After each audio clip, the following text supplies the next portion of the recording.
아빠, 우리 너무 배고파. 너무 추워. 폭설이 쏟아지던 아들의 묘지 앞, 눈사람인 줄 알았던 흰 덩어리에서 희미한 목소리가 들려왔습니다. 지팡이를 짚고 서 있던 대한민국 제1위 강 회장의 손이 부들부들 떨리기 시작했습니다. 눈을 헤치고 드러난 것은 뼈만 앙상하게 남은 채 서로를 끌어안고 죽어가는 두 아이였습니다. 누가 내 새끼들을 이 지경으로 만들었어? 누가? 죽은 아들을 쏙 빼닮은 아이들의 눈망울을 본 순간 강 회장의 슬픔은 살기로 변했습니다. 그는 꿈에도 몰랐습니다. 이 아이들을 짐승처럼 굶겨 죽이려 한 악마가 바로 자신의 집안에서 웃고 있는 며느리였다는 사실을. 이제 20조 재벌 총수의 잔혹하고 처절한 사냥이 시작됩니다.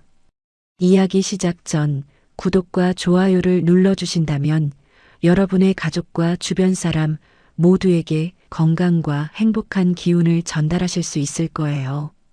오늘의 사연 시작합니다. 하늘에 구멍이라도 뚫린 것 같았습니다. 기상청에서 100년 만에 기록적인 폭설이라고 떠들어대더니 정말로 온 세상이 하얗게 갇혀버리고 말았죠. 강원도 깊은 산자락에 위치한 대한그룹 선산 입구는 이미 무릎까지 차오른 눈 때문에 차가 들어갈 수도 없는 지경이었습니다. 하지만 검은색 롱코트를 입은 백발의 노신사 강태성 회장은 지팡이 하나에 의지한 채 차에서 내렸습니다. 수행비서인 김 실장이 우산을 펴들며 다급하게 강태성 회장의 앞을 막아섰습니다. 회장님, 오늘은 정말 무리입니다. 눈이 너무 많이 왔습니다. 이러다 미끄러지시기라도 하면 큰일 납니다. 제발 차에 다시 타십시오. 강태성 회장이 김 실장의 우산을 거칠게 손으로 밀어내며 소리쳤습니다. 비켜.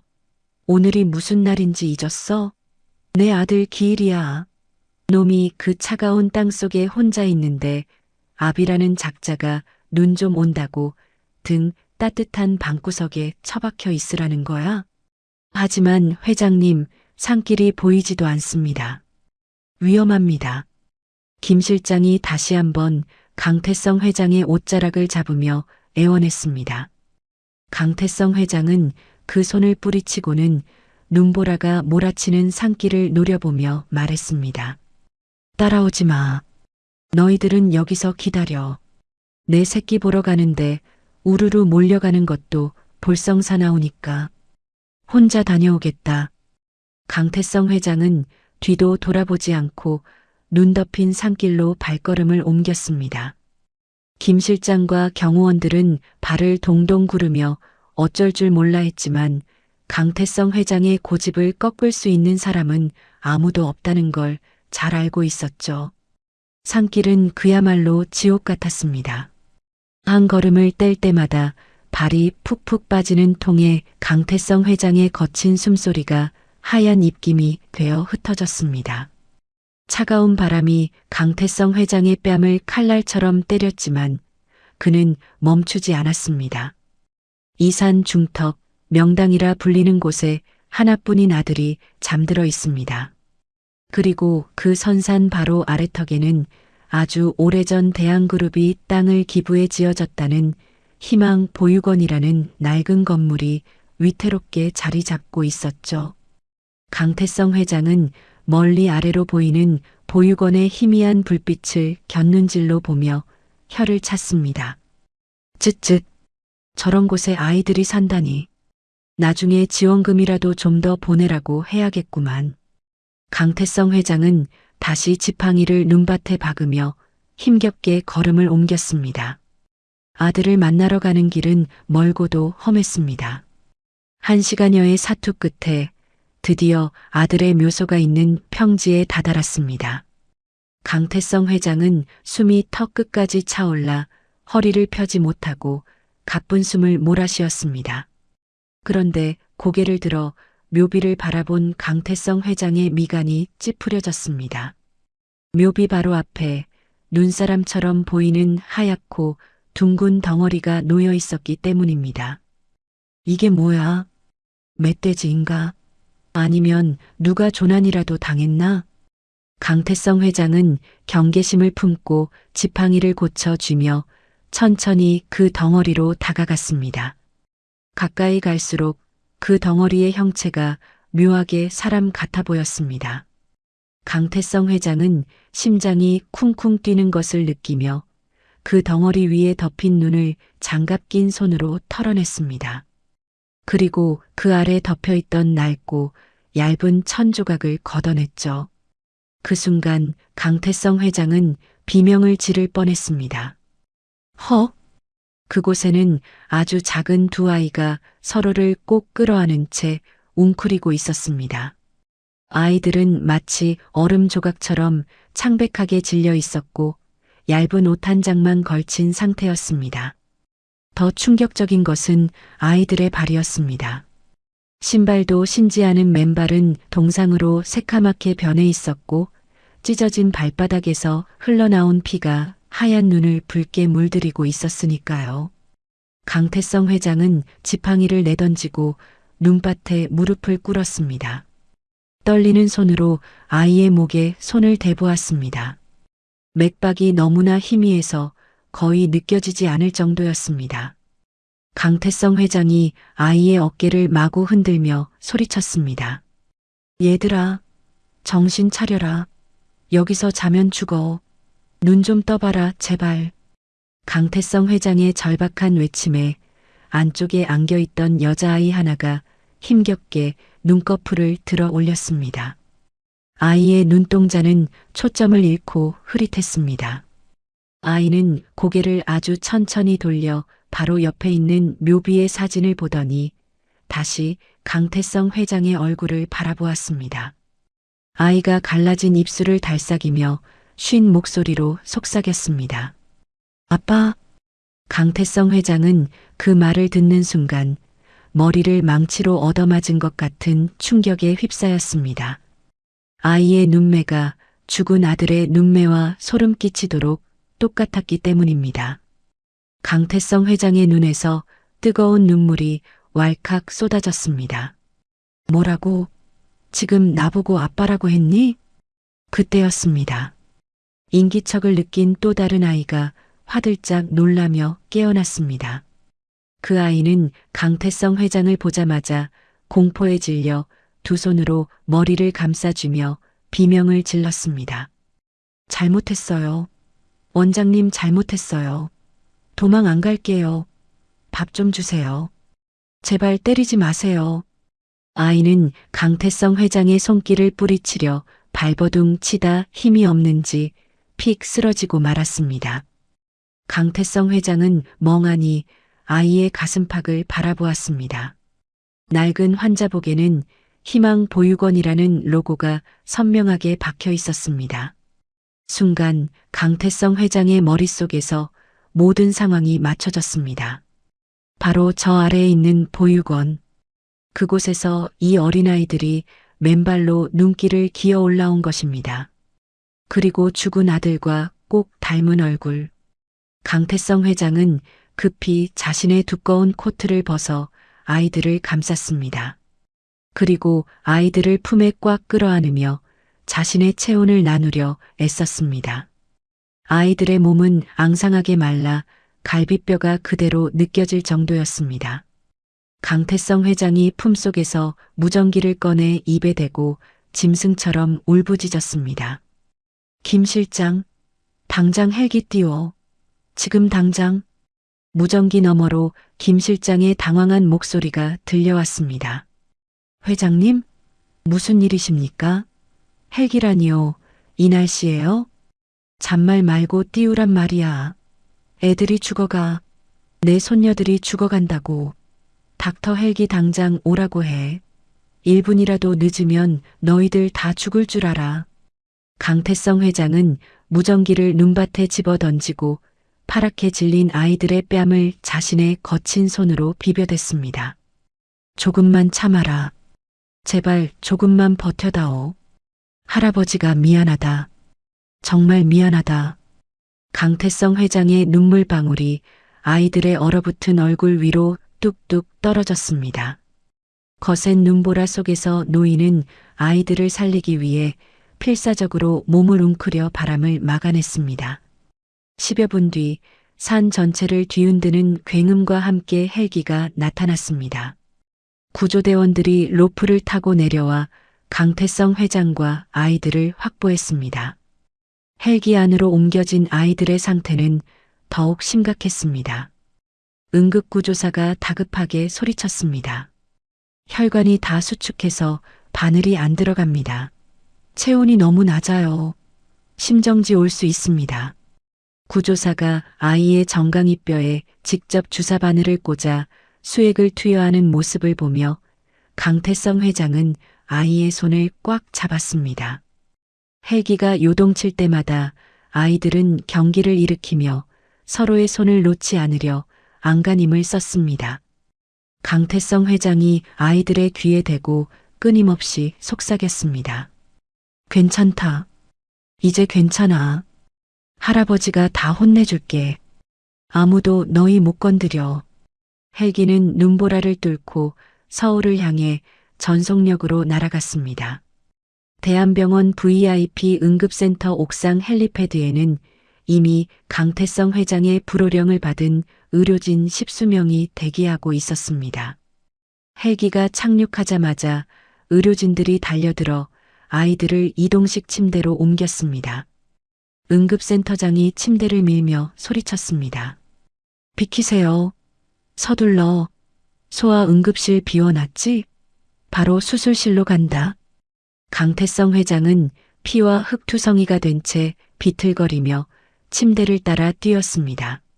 원장, 내 손녀들 살려내. 털끝 하나라도 잘못되면 병원 문 닫을 줄 알아. 병원장이 강태성 회장을 부축하며 다급하게 말했습니다. 회장님, 진정하십시오. 저희가 최선을 다하겠습니다. 일단 밖에서 기다려 주십시오.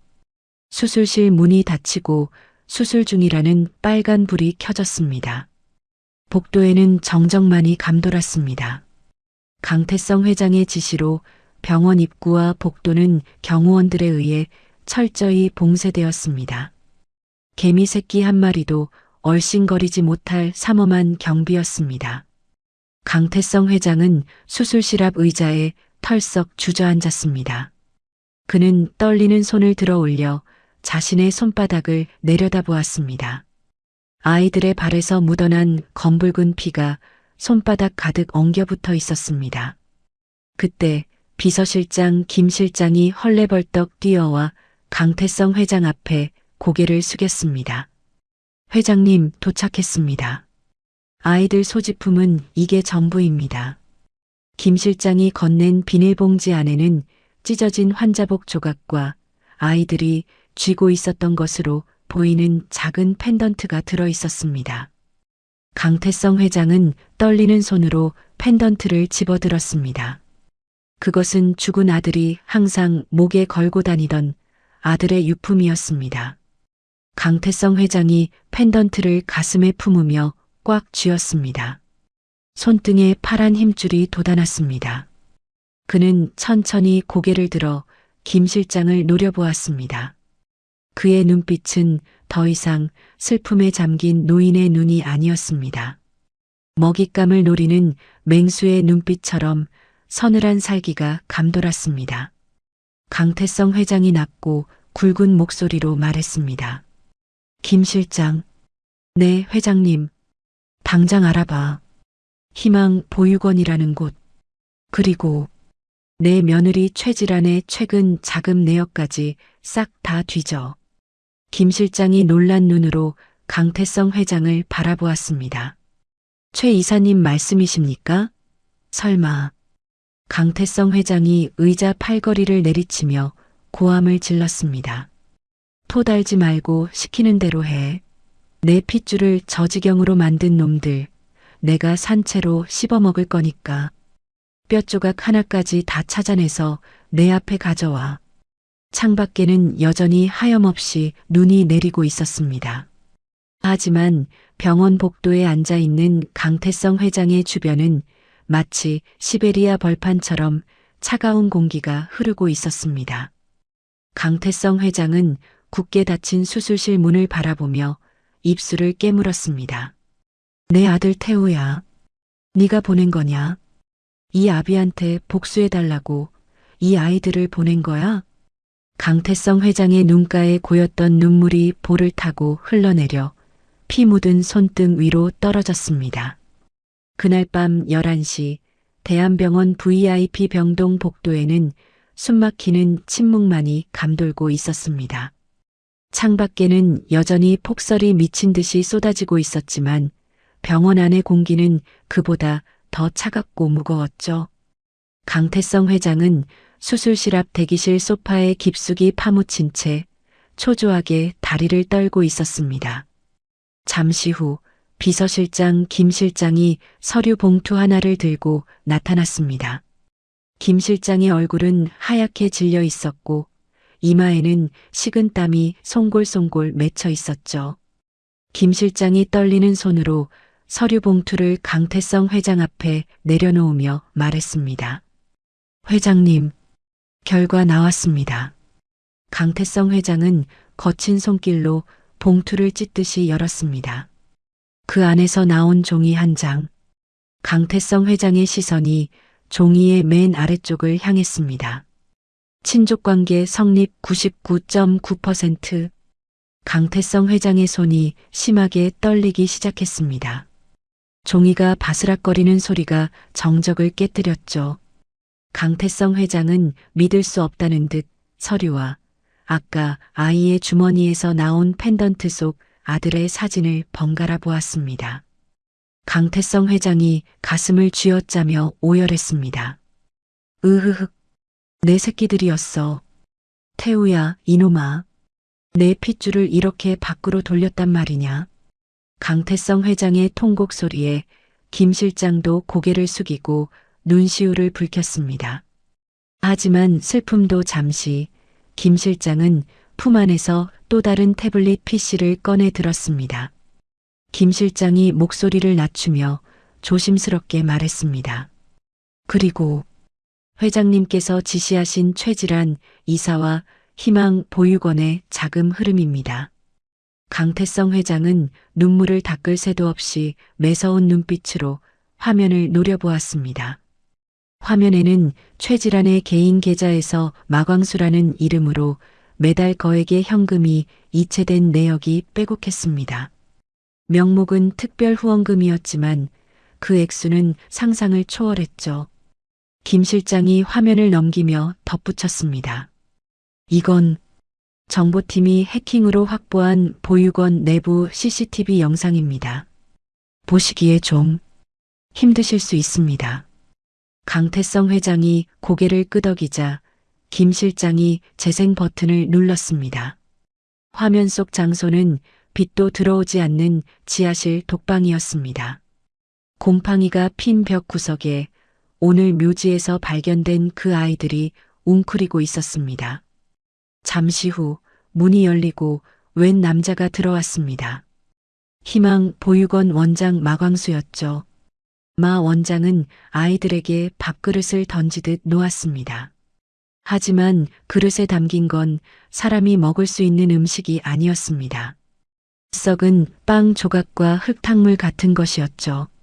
아이들이 배가 고파 허겁지겁 달려들자 마 원장은 구둣발로 밥그릇을 걷어차 버렸습니다. 영상 속 마 원장이 아이들을 향해 손가락질하며 소리치는 모습이 보였습니다. 소리는 들리지 않았지만 입모양은 분명했습니다.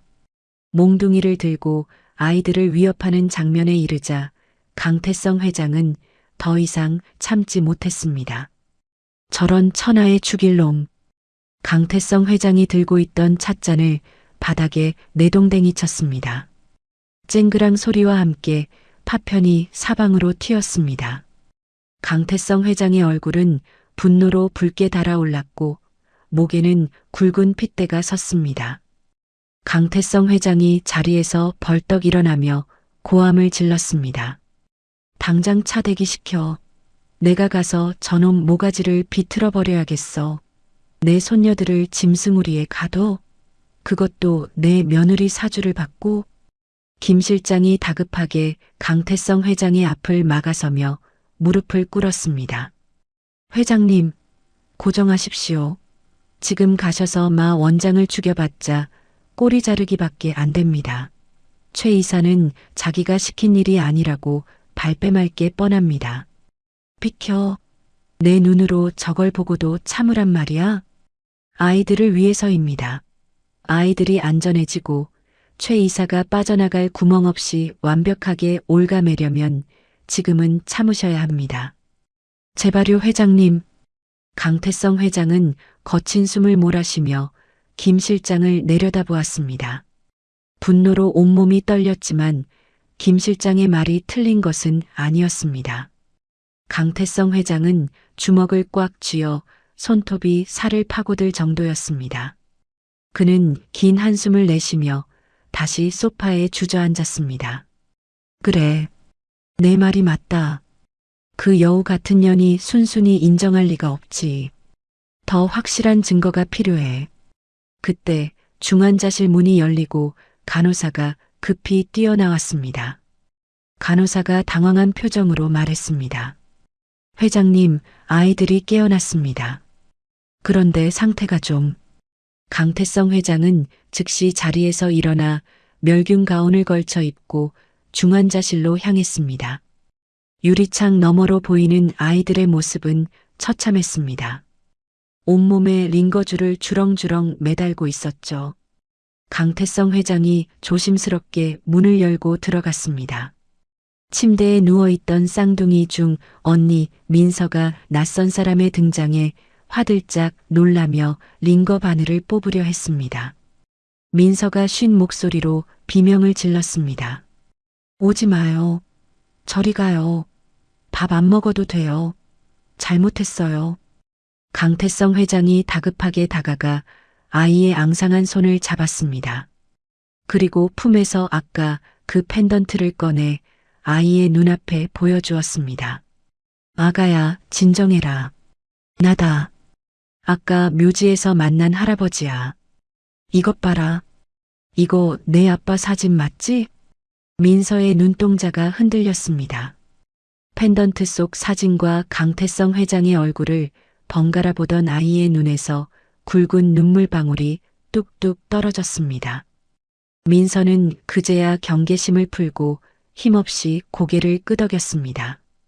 강태성 회장이 아이의 머리를 쓰다듬으며 물었습니다. 그래, 이제 괜찮다. 여기가 어디인지 알겠니? 병원이야. 아무도 너희를 때리지 않아. 대체 그곳에서 무슨 일이 있었던 거냐? 누가 너희를 그렇게 만들었어? 민서가 입술을 달달 떨며 작은 목소리로 대답했습니다. 어떤 아줌마가요. 우리 보고 죽으라고 했어요. 아빠 따라가라고. 보육원 원장님한테 돈 주면서 밥 주지 말라고 했어요. 10일 동안 물만 마셨어요. 강태성 회장의 심장이 덜컥 내려앉았습니다. 어떤 아줌마. 며느리 최지란이 분명했습니다. 옆 침대에 누워있던 동생 윤서가 거들었습니다. 윤서가 울먹이며 말했습니다. 창문이 깨져서 맨발로 도망쳤어요. 너무 추웠는데 산에서 아빠 냄새가 났어요. 그래서 무작정 뛰었어요. 할아버지, 우리 다시 거기 가기 싫어요. 아이들의 증언을 듣는 강태성 회장의 눈가는 젖어들었지만 표정은 그 어느 때보다 차갑게 굳어갔습니다. 그는 아이들의 손등에 입을 맞추며 나직이 맹세했습니다. 그래, 절대로 다시는 안 보낼 거다. 그곳은 이제 없어질 거야. 그리고 너희를 이렇게 만든 놈들, 할아버지가 다 지옥으로 보내줄게. 강태성 회장은 아이들이 안정을 취하도록 토닥여 재운 뒤 비틀거리는 걸음으로 병실을 나왔습니다. 복도에 대기하고 있던 김 실장에게 강태성 회장이 서슬 퍼런 목소리로 지시했습니다. 보안팀 24시간 풀가동해. 그리고 이 사실이 밖으로 새나가는 순간 내 목부터 날아갈 줄 알아. 한편 강원도의 밤은 아수라장이었습니다. 희망 보육원 원장 마광수는 손전등을 들고 보육원 뒤편 담벼락을 비추고 있었죠. 눈 위에 찍힌 작은 발자국들이 산 위쪽 강태성 회장의 선산 방향으로 이어져 있었습니다. 마 원장이 제자리를 빙빙 돌며 머리를 감싸쥐었습니다. 아이고 아이고 미치겠네. 저것들이 귀신이 들렸나? 하필이면 왜 저기로 올라가? 회장님이 오늘 오시는 날인데. 마 원장은 사색이 되어 휴대폰을 꺼내 들었습니다. 손이 덜덜 떨려 번호를 누르기도 힘들었죠. 신호음이 몇 번 가기도 전에 날카로운 여자의 목소리가 들려왔습니다. 이 시간에 무슨 일이에요? 처리했다고 연락한 거 아니면 당장 끊어요. 마 원장이 울먹이며 말했습니다. 이사님, 큰일 났습니다. 그 쌍둥이년들이 도망쳤습니다. 그것도 회장님 묘소 쪽으로요. 핏자국이 그쪽으로 이어져 있습니다요. 전화기 너머에서 쨍그랑하고 와인잔 깨지는 소리가 들려왔습니다. 뭐라고요? 지금 제정신이야? 그걸 말이라고 해? 당장 잡아오라고 했잖아. 저는 문을 잠갔는데 창살을 뜯고. 이사님, 만약 회장님이 애들을 보셨으면 어떡합니까? 저 죽습니다.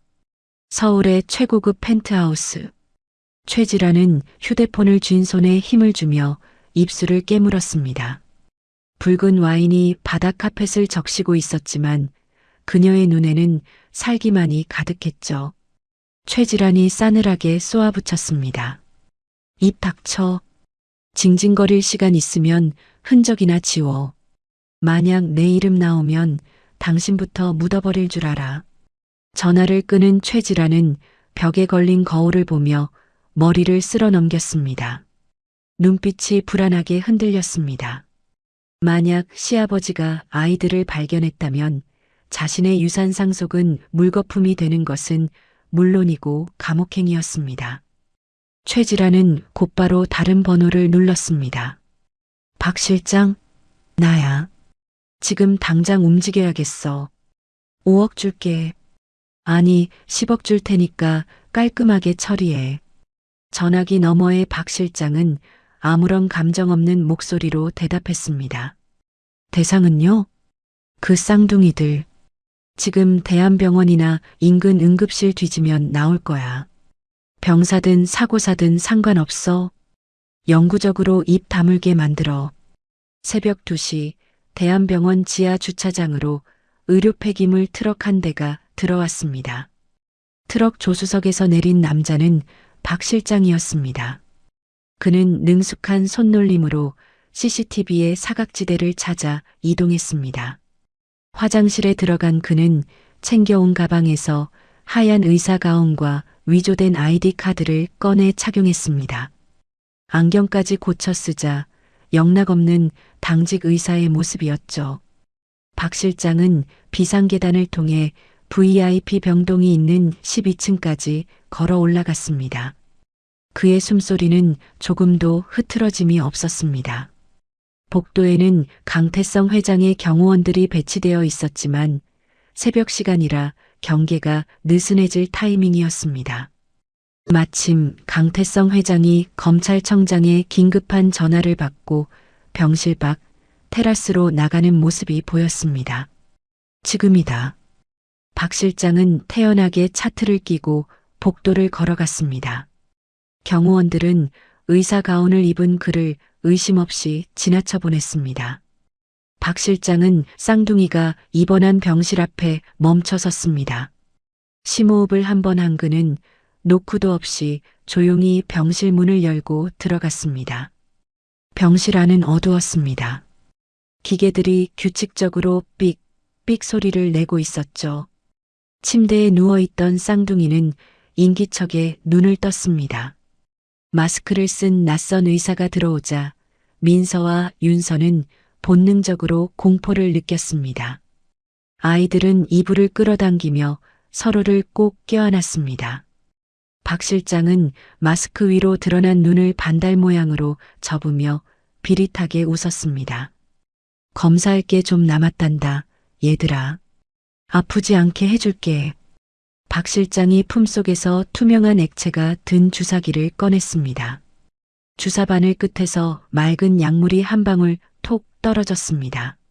심정지를 유발하는 약물이었습니다. 박 실장이 천천히 아이들에게 다가갔습니다. 아이들은 너무 놀라 비명조차 지르지 못한 채 얼어붙고 말았습니다. 박 실장의 그림자가 아이들의 공포에 질린 얼굴 위로 검게 드리워졌습니다. 박 실장이 아이의 팔을 잡으려는 순간 병실 문 밖에서 강태성 회장의 구두 굼소리가 또각또각 들려왔습니다. 하지만 박 실장의 손은 멈추지 않고 아이의 팔을 향해 뻗어나갔습니다. 차가운 주사바늘 끝이 아이의 가녀린 팔뚝에 닿기 직전이었습니다. 쾅! 병실 문이 부서질 듯한 굉음을 내며 열렸습니다. 박 실장이 깜짝 놀라 고개를 돌릴 새도 없었습니다. 문 밖에서 날아오른 강태성 회장의 경호팀장이 박 실장의 옆구리를 그대로 걷어찼습니다. 흑! 외마디 비명과 함께 박 실장의 몸이 종이장처럼 날아가 벽에 처박혔습니다. 손에 들고 있던 주사기가 바닥에 떨어져 산산조각이 났고 투명한 독극물이 바닥을 적셨습니다. 박 실장은 고통을 참으며 품 안에서 잭나이프를 꺼내 들고 일어섰습니다. 하지만 그는 상대방을 잘못 골랐습니다. 뒤따라 들어온 건장한 경호원 2명이 순식간에 박 실장의 양팔을 뒤로 꺾어 제압해버렸습니다. 아! 박 실장의 팔뼈가 어긋나는 소름 끼치는 소리가 병실을 울렸습니다. 침대 위에서 공포에 질려 떨던 민서와 윤서는 서로를 끌어안고 비명조차 지르지 못했습니다. 소란스러운 소리에 강태성 회장이 병실로 들어왔습니다. 그는 바닥에 무릎 꿇린 채 신음하는 박 실장의 얼굴을 확인하고는 차갑게 웃었습니다. 내 이놈 낯짝을 알지. 최지란이 뒤치다꺼리나 해주던 사냥개 놈 아니냐? 강태성 회장이 박 실장의 머리채를 거칠게 잡아 뒤로 젖혔습니다. 감히 누구 사주를 받고 내 손녀들에게 칼을 들이대? 내 놈 간이 배 밖으로 나왔구나. 강태성 회장은 경호팀장에게 눈짓을 보냈습니다. 아이들 보지 못하게 커튼 치고 이 벌레 같은 놈 당장 지하 기계실로 끌고 가. 쥐도 새도 모르게 처리할 준비해.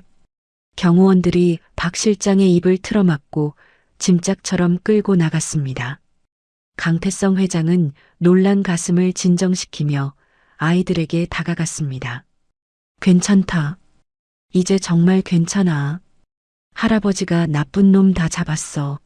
하지만 아이들은 여전히 사시나무 떨듯 떨며 강태성 회장의 옷자락을 꽉 쥐고 놓지 않았습니다. 병원 지하 3층 기계실. 거대한 보일러 돌아가는 소리가 웅웅거리는 그곳은 밖에서 무슨 일이 벌어져도 아무도 모를 만큼 은밀한 곳이었습니다. 박 실장은 의자에 꽁꽁 묶인 채 피투성이가 된 얼굴로 숨을 몰아쉬고 있었습니다. 강태성 회장이 플라스틱 의자를 끌어다 박 실장 앞에 앉았습니다. 그리고 품에서 휴대폰을 꺼내 사진 한 장을 보여주었습니다. 내 놈 딸이 캐나다 밴쿠버에서 유학 중이지? 학교 이름이 세인트 조지 스쿨이던가. 박 실장의 눈동자가 지진이라도 난 듯 흔들렸습니다. 회장님, 가족은 건드리지 마십시오. 제발. 강태성 회장이 박 실장의 뺨을 툭툭 치며 싸늘하게 말했습니다. 가족? 내 놈이 내 가족을 건드려 놓고 내 가족은 무사하길 바랐나? 웃기는 놈이구만. 지금 당장 내 딸 학교로 내 사람들을 보낼 수도 있어. 선택해. 최지란이냐, 내 딸이냐. 박 실장은 고개를 떨구고 흐느꼈습니다. 천하의 해결사도 자식 앞에서는 무력한 아버지일 뿐이었습니다. 시키시는 대로. 다 하겠습니다. 제발 딸아이만은. 좋아. 지금 바로 최질환에게 전화해. 그리고 내가 시키는 대로 말해. 토씨 하나라도 틀리면 그 즉시 밴쿠버로 연락 간다. 강태성 회장이 스피커폰을 켜고 최질환의 번호를 눌렀습니다. 신호음이 몇 번 가기도 전에 최질환이 전화를 받았습니다. 여보세요? 박 실장? 처리했어? 왜 이렇게 연락이 늦어? 최질환의 목소리는 짜증과 초조함이 섞여 있었습니다. 강태성 회장은 입술에 검지손가락을 대고 박 실장에게 신호를 보냈습니다. 박 실장이 침을 꿀꺽 삼키고 최대한 평온한 목소리를 연기했습니다. 네, 이사님. 방금 처리했습니다. 병원 보안이 삼엄해서 빼돌리는데 시간이 좀 걸렸습니다. 그래, 확실해? 숨통은 끊어놨고? 아닙니다. 병원에서 죽이면 시끄러워집니다. 일단 기절시켜서 안전가옥으로 이동 중입니다. 거기서 조용히 처리하고 사고사로 위장하겠습니다. 전화기 너머에서 최질환의 안도하는 한숨소리가 들렸습니다. 잘했어. 역시 박 실장이야. 절대 실수하면 안 돼. 내 눈에 띄지 않게 아주 깨끗하게 처리해. 입금은 처리 확인되는 대로 바로 할게. 네, 알겠습니다. 다시 연락드리겠습니다. 전화가 끊어지자 강태성 회장이 녹음 버튼을 끄며 비릿하게 웃었습니다. 들었지? 내 주인이 널 얼마나 쓰다 버릴 도구로 생각하는지. 이 녹음 파일 아주 요긴하게 쓰겠어. 강태성 회장은 경호팀장에게 고개를 끄덕였습니다. 이놈 당분간 여기서 감시해. 밥은 줘라. 죽지 않을 만큼만. 다시 병실로 돌아온 강태성 회장은 결단을 내려야 했습니다. 병원도 더 이상 안전지대가 아니었습니다. 최질환은 박 실장의 보고를 믿고 있겠지만 언제 의심을 품고 또 다른 자객을 보낼지 모르는 일이었죠. 내 집으로 가야겠다. 강한재라면 개미 새끼 한 마리 못 들어오지. 강태성 회장은 아이들을 퇴원시키기로 했습니다. 하지만 그냥 나갈 수는 없었습니다. 그는 7작전을 방불케 하는 교란 작전을 지시했습니다. 빈 구급차 3대를 먼저 정문으로 내보내. 사이렌을 최대한 크게 울려서 시선을 끌어. 그리고 우리는 지하 화물용 승강기를 이용한다. 잠시 후 병원 정문으로 구급차들이 요란한 소리를 내며 뛰쳐나갔습니다. 어둠 속에 숨어있던 누군가들이 그 구급차를 뒤쫓는 모습이 포착되었습니다. 그 사이 강태성 회장은 아이들을 휠체어에 태우고 화물용 엘리베이터를 타고 지하 5층 주차장으로 내려왔습니다. 그곳에는 방탄 유리로 무장된 육중한 리무진과 경호 차량들이 대기하고 있었습니다. 타졌구나. 할아버지 집으로 가는 거야. 강태성 회장이 민서와 윤서를 안아 리무진 뒷좌석에 태웠습니다. 푹신한 가죽 시트와 은은한 조명, 아이들은 이런 차는 태어나서 처음 타보는 것이었죠. 하지만 아이들의 표정은 여전히 두려움으로 가득 차 있었습니다. 윤서가 강태성 회장의 소매를 잡으며 물었습니다. 할아버지, 그 무서운 의사 선생님 또 오면 어떡해요? 강태성 회장은 윤서의 작은 손을 자신의 큰 손으로 감싸쥐었습니다. 걱정 마라. 이 차는 탱크도 막아내는 차야. 그리고 밖에는 삼촌들이 지켜주고 있어. 아무도 못 온다. 리무진이 부드럽게 출발했습니다. 앞뒤로 경호 차량 4대가 호위하며 병원을 빠져나갔습니다. 새벽의 도로는 폭설로 인해 하얗게 얼어붙어 있었습니다. 차가 병원을 벗어나 고속화도로에 진입했을 때였습니다. 회장님, 6시 방향에 미행 차량 붙었습니다. 앞좌석에 앉은 경호팀장이 무전기를 들고 다급하게 보고했습니다. 강태성 회장이 백미러를 확인하니 검은색 승합차 2대가 라이트를 끄고 맹렬한 기세로 따라붙고 있었습니다. 강태성 회장의 눈썹이 꿈틀거렸습니다. 최지라는 속았을 텐데. 누구냐? 차량 번호 조회 결과 대포차입니다. 움직임이 거칩니다. 조심하십시오. 그 승합차들은 최지란과 연락이 닿지 않아 독단적으로 움직인 희망 보육원장 마광수가 고용한 용역 깡패들이었습니다. 그들은 아이들을 놓치면 자신들의 비리가 밝혀질까봐 눈에 불을 켜고 달려들고 있었죠. 쾅! 갑자기 뒤따라오던 승합차 한 대가 리무진의 오른쪽 측면을 그대로 들이받았습니다. 육중한 리무진이 휘청거렸습니다. 야! 아이들이 비명을 지르며 서로를 부둥켜 안았습니다. 강태성 회장은 즉시 몸을 날려 아이들을 감싸 안았습니다. 고개 숙여 꽉 잡아라. 운전기사가 핸들을 꽉 쥐며 소리쳤습니다. 회장님, 놈들이 도로 밖으로 밀어내려고 합니다. 용역들의 차는 끈질기게 리무진의 옆구리를 공격하며 가드레일 쪽으로 몰아붙였습니다. 눈길이라 자칫하면 미끄러져 전복될 수 있는 위험한 상황이었습니다. 강태성 회장이 이가 갈리는 소리를 내며 외쳤습니다. 팀장, 뭐하고 있어? 쓸어버려. 네, 작전 개시. 경호팀장의 명령이 떨어지자 뒤따르던 경호 차량 한 대가 속도를 높여 용역 차량과 리무진 사이로 파고들었습니다. 기익! 날카로운 타이어 마찰음과 함께 경호 차량이 용역 차량의 앞머리를 가로막았습니다. 그리고 그대로 브레이크를 밟으며 핸들을 꺾어버렸습니다. 일명 피트 매뉴버 기술이었죠. 쾅! 중심을 잃은 용역 차량이 빙글 돌더니 가드레일을 들이받고 도로 밖 언덕으로 굴러떨어졌습니다. 거대한 굉음과 함께 검은 연기가 치솟았습니다. 남은 승합차 한 대는 동료의 차가 전복되는 것을 보고 겁을 먹었는지 속도를 줄이며 뒤로 물러났습니다. 지금입니다. 밟으세요. 경호팀장의 외침에 리무진 운전기사가 엑셀을 끝까지 밟았습니다. 리무진은 눈보라를 뚫고 총알처럼 튀어나갔습니다. 강태성 회장은 백미러로 멀어지는 사고 현장을 노려보았습니다. 그의 품 안에서 아이들은 덜덜 떨고 있었습니다. 할아버지, 무서워요. 으앙. 강태성 회장은 아이들의 귀를 막아주며 땀에 젖은 머리카락을 쓸어 넘겨주었습니다. 보지 마라. 듣지도 마. 이제 다 끝났어. 놈들은 다 사라졌단다.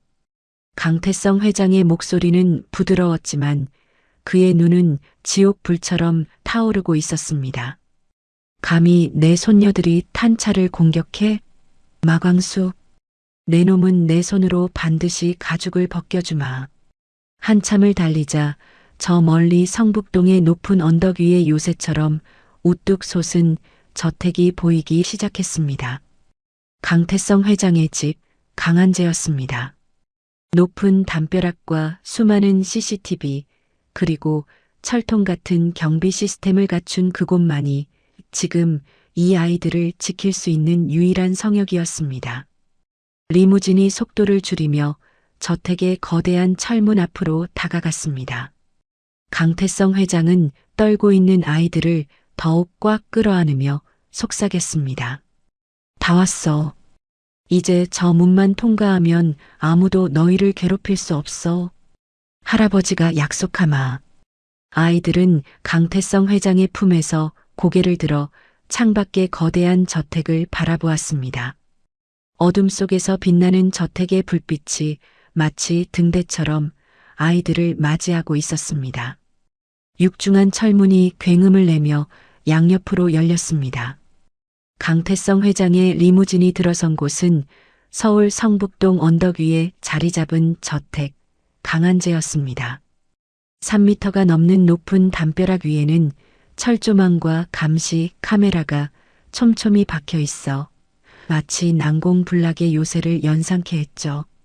수십 명의 경호원이 정문 좌우로 도열에 들어오는 차량을 향해 90도로 허리를 숙였습니다. 차 문이 열리고 강태성 회장이 먼저 내렸습니다. 그리고 뒷좌석으로 손을 뻗어 잔뜩 웅크린 아이들을 조심스럽게 안아내렸습니다. 현관 앞에는 집사장 씨를 비롯한 저택의 고용인들이 모두 나와 주인을 기다리고 있었습니다. 60대 중반의 푸근한 인상인 장 집사는 아이들의 몰골을 보자마자 입을 틀어막았습니다. 아이고 세상에. 회장님, 이 아이들이. 설마. 장 집사의 눈에 순식간에 눈물이 고였습니다. 뼈만 앙상하게 남은 몸, 멍투성이인 팔다리, 그리고 무엇보다 죽은 도련님을 쏙 빼닮은 눈망울. 누가 봐도 이 집안의 핏줄이었습니다. 강태성 회장이 비통한 표정으로 고개를 끄덕였습니다. 그래, 내 손녀들이다. 인사해라. 앞으로 이 집의 주인 될 분들이다. 장 집사는 흐르는 눈물을 닦을 생각도 못하고 아이들 앞에 무릎을 꿇었습니다. 그리고 미리 준비해둔 따뜻한 물수건으로 아이들의 얼어붙은 손을 감싸주었습니다. 아가씨들, 오시느라 얼마나 고생이 많으셨어요. 어서 오세요. 집에 잘 오셨습니다. 하지만 아이들은 난생 처음 보는 으리으리한 저택의 위용에 압도되어 발을 떼지 못했습니다. 눈부시게 반짝이는 대리석 바닥과 천장에 매달린 거대한 샹들리에가 아이들에게는 오히려 두려움으로 다가온 듯 했습니다. 언니 민서가 뒷걸음질 치며 기어들어가는 목소리로 말했습니다. 할아버지, 저희 발이 더러워서 여기 들어가면 혼날 것 같아요. 그 한마디에 강태성 회장의 가슴이 또 한 번 무너져 내렸습니다. 보육원에서 얼마나 눈치를 보고 살았으면 제 집에도 들어가지 못하고 주저하는 것일까요? 강태성 회장은 지팡이를 장 집사에게 넘기고 허리를 숙여 두 아이를 번쩍 안아들었습니다. 아니다. 더러운 건 너희 발이 아니라 이 바닥이야. 너희는 이 집에서 가장 귀한 사람들이다. 아무 눈치 볼 것 없어. 강태성 회장의 품에 안겨 저택 안으로 들어선 아이들은 두리번거리며 눈을 떼지 못했습니다. 따뜻한 공기가 아이들의 온몸을 부드럽게 감쌌습니다. 1시간 뒤 2층 욕실에서 목욕을 마친 아이들이 깨끗한 옷으로 갈아입고 식당으로 내려왔습니다. 셰프는 아이들의 소화력을 고려해 정성껏 끓인 전복죽과 부드러운 갈비찜, 그리고 따뜻한 미역국을 한 상 가득 차려놓았습니다. 식탁에 앉은 아이들은 음식 냄새를 맡자마자 눈이 휘둥그레졌습니다. 10일 동안 물 한 모금 제대로 마시지 못한 아이들이었습니다. 윤서가 침을 꼴깍 삼키며 물었습니다. 할아버지, 이거 진짜 다 먹어도 돼요? 나중에 돈 내라고 안 해요? 강태성 회장은 아이들의 숟가락에 전복죽을 듬뿍 떠서 올려주며 웃었습니다. 그럼 다 먹어도 되고 말고. 돈은 할아버지가 다 냈으니 걱정 말고 배 터지게 먹어라. 모자르면 더 달라고 해. 잘 먹겠습니다. 아이들은 허겁지겁 숟가락질을 시작했습니다. 뜨거운 줄도 모르고 입안 가득 죽을 밀어넣는 아이들의 모습에 곁에 서 있던 장 집사와 고용인들은 고개를 돌려 눈물을 훔쳤습니다. 강태성 회장은 자신의 밥그릇은 건드리지도 않고 생선 가시를 하나하나 발라 아이들의 밥숟가락 위에 올려주기에 바빴습니다. 천천히 먹어라. 체한다. 꼭꼭 씹어 먹어. 민서가 입가에 묻은 밥풀을 떼어 먹으며 울먹였습니다. 할아버지, 태어나서 먹어본 것 중에 제일 맛있어요. 꿀맛 같아요. 그래. 많이 먹어라. 내 새끼들. 강태성 회장은 흐뭇하게 웃었지만 식탁 아래 쥔 주먹은 부들부들 떨리고 있었습니다. 이렇게 잘 먹는 아이들을 굶겨 죽이려 했다는 사실이 다시금 떠올라 피가 거꾸로 솟는 것 같았기 때문입니다. 식사가 끝날 무렵 현관 쪽에서 인기척이 들렸습니다. 강태성 회장의 주치의이자 죽은 아들 태우의 절친한 친구였던 김준호 박사였습니다. 김 박사는 강 회장의 연락을 받고 한달음에 달려온 참이었습니다. 강태성 회장은 아이들을 장 집사에게 맡기고 서재로 향했습니다.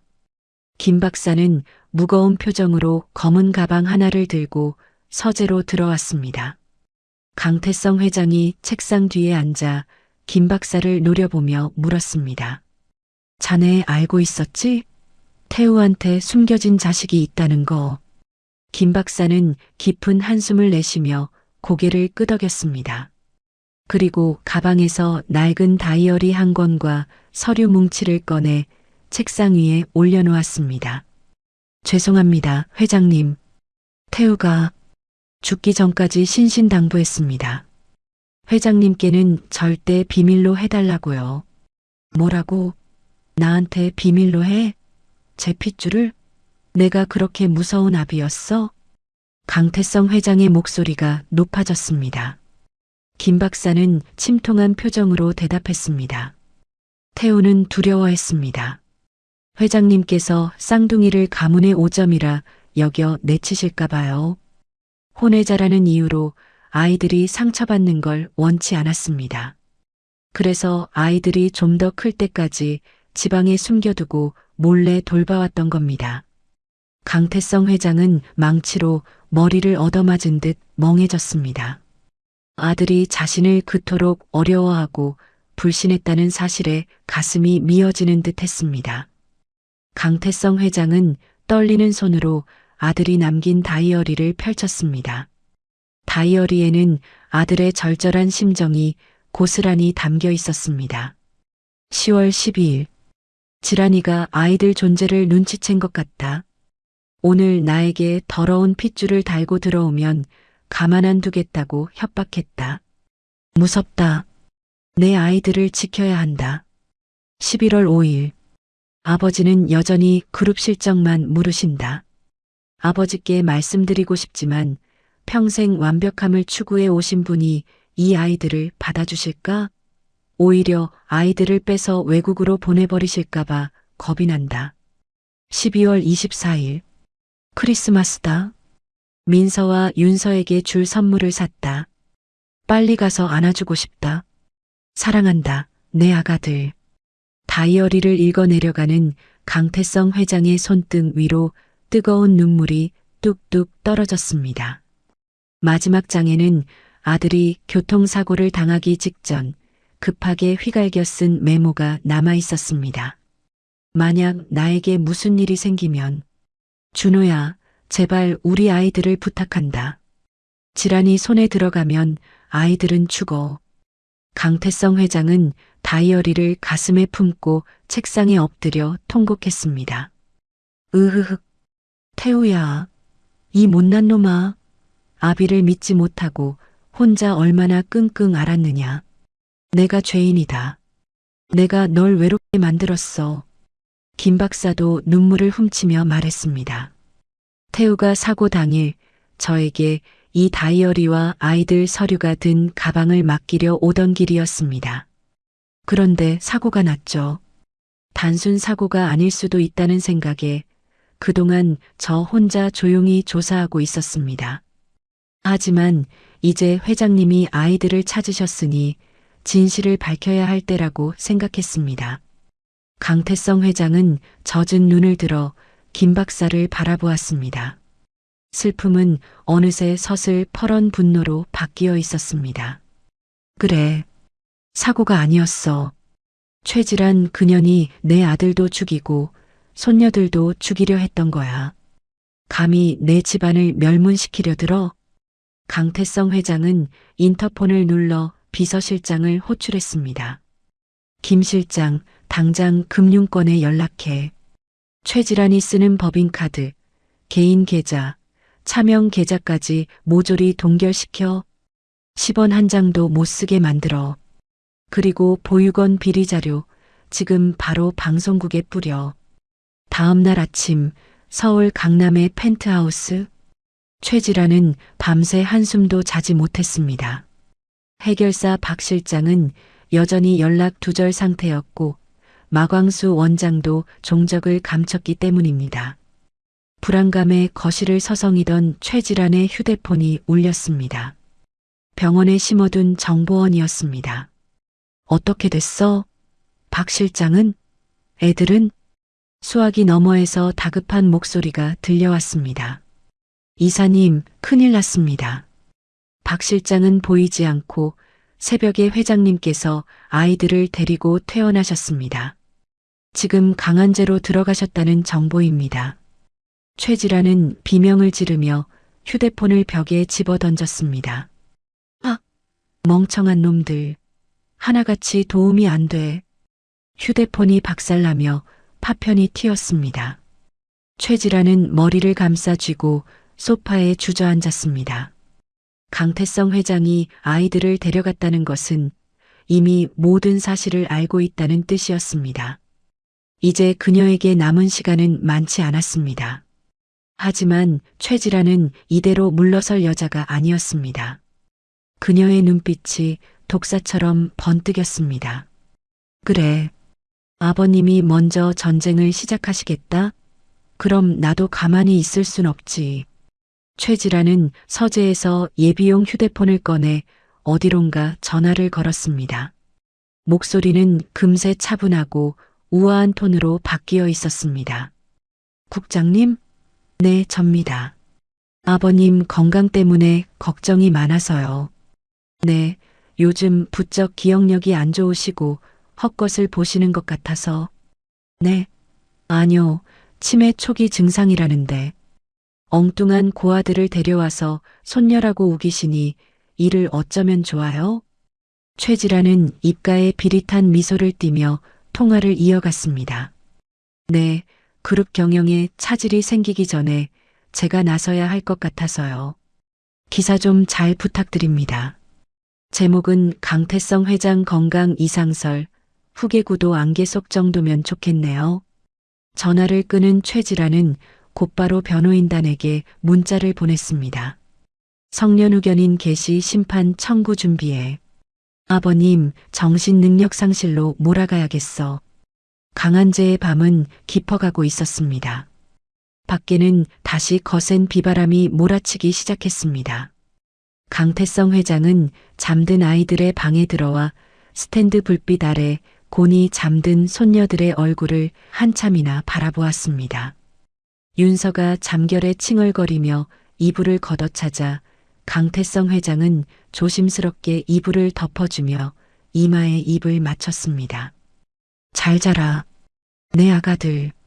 할아버지가 다 막아줄게. 강태성 회장은 방문을 닫고 복도로 나왔습니다. 창밖을 내다보던 그의 눈에 정원수 사이를 배회하는 붉은 불빛 하나가 포착되었습니다. 누군가가 날린 정찰용 드론이었습니다. 강태성 회장은 옆에 서 있던 경호팀장에게 나지기 지시했습니다. 저거 떨어뜨려.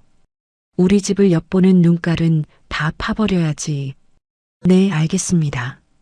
경호팀장이 무전기에 대고 사격 명령을 내리자 정원의 어둠 속에서 피슉하는 소음기 장착된 총성과 함께 드론이 추락했습니다.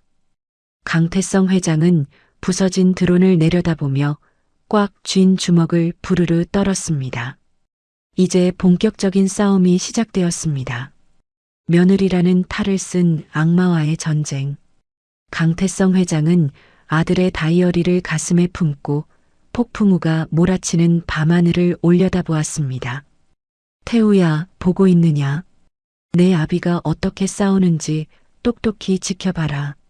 며칠 뒤 대한민국 전체가 발칵 뒤집히는 뉴스가 터졌습니다. 강한제의 거실 대형 TV 화면 속에서는 긴급 속보 자막이 붉게 깜빡이고 있었죠. 속보 희망 보육원, 수년간 아동 학대 및 후원금 횡령 혐의 포착, 속보 경찰, 마광수 원장 정격 체포, 추가 공범 수사 확대. 화면에는 경찰 특공대가 쇠망치로 보육원 문을 부수고 진입하는 장면이 생중계되었습니다.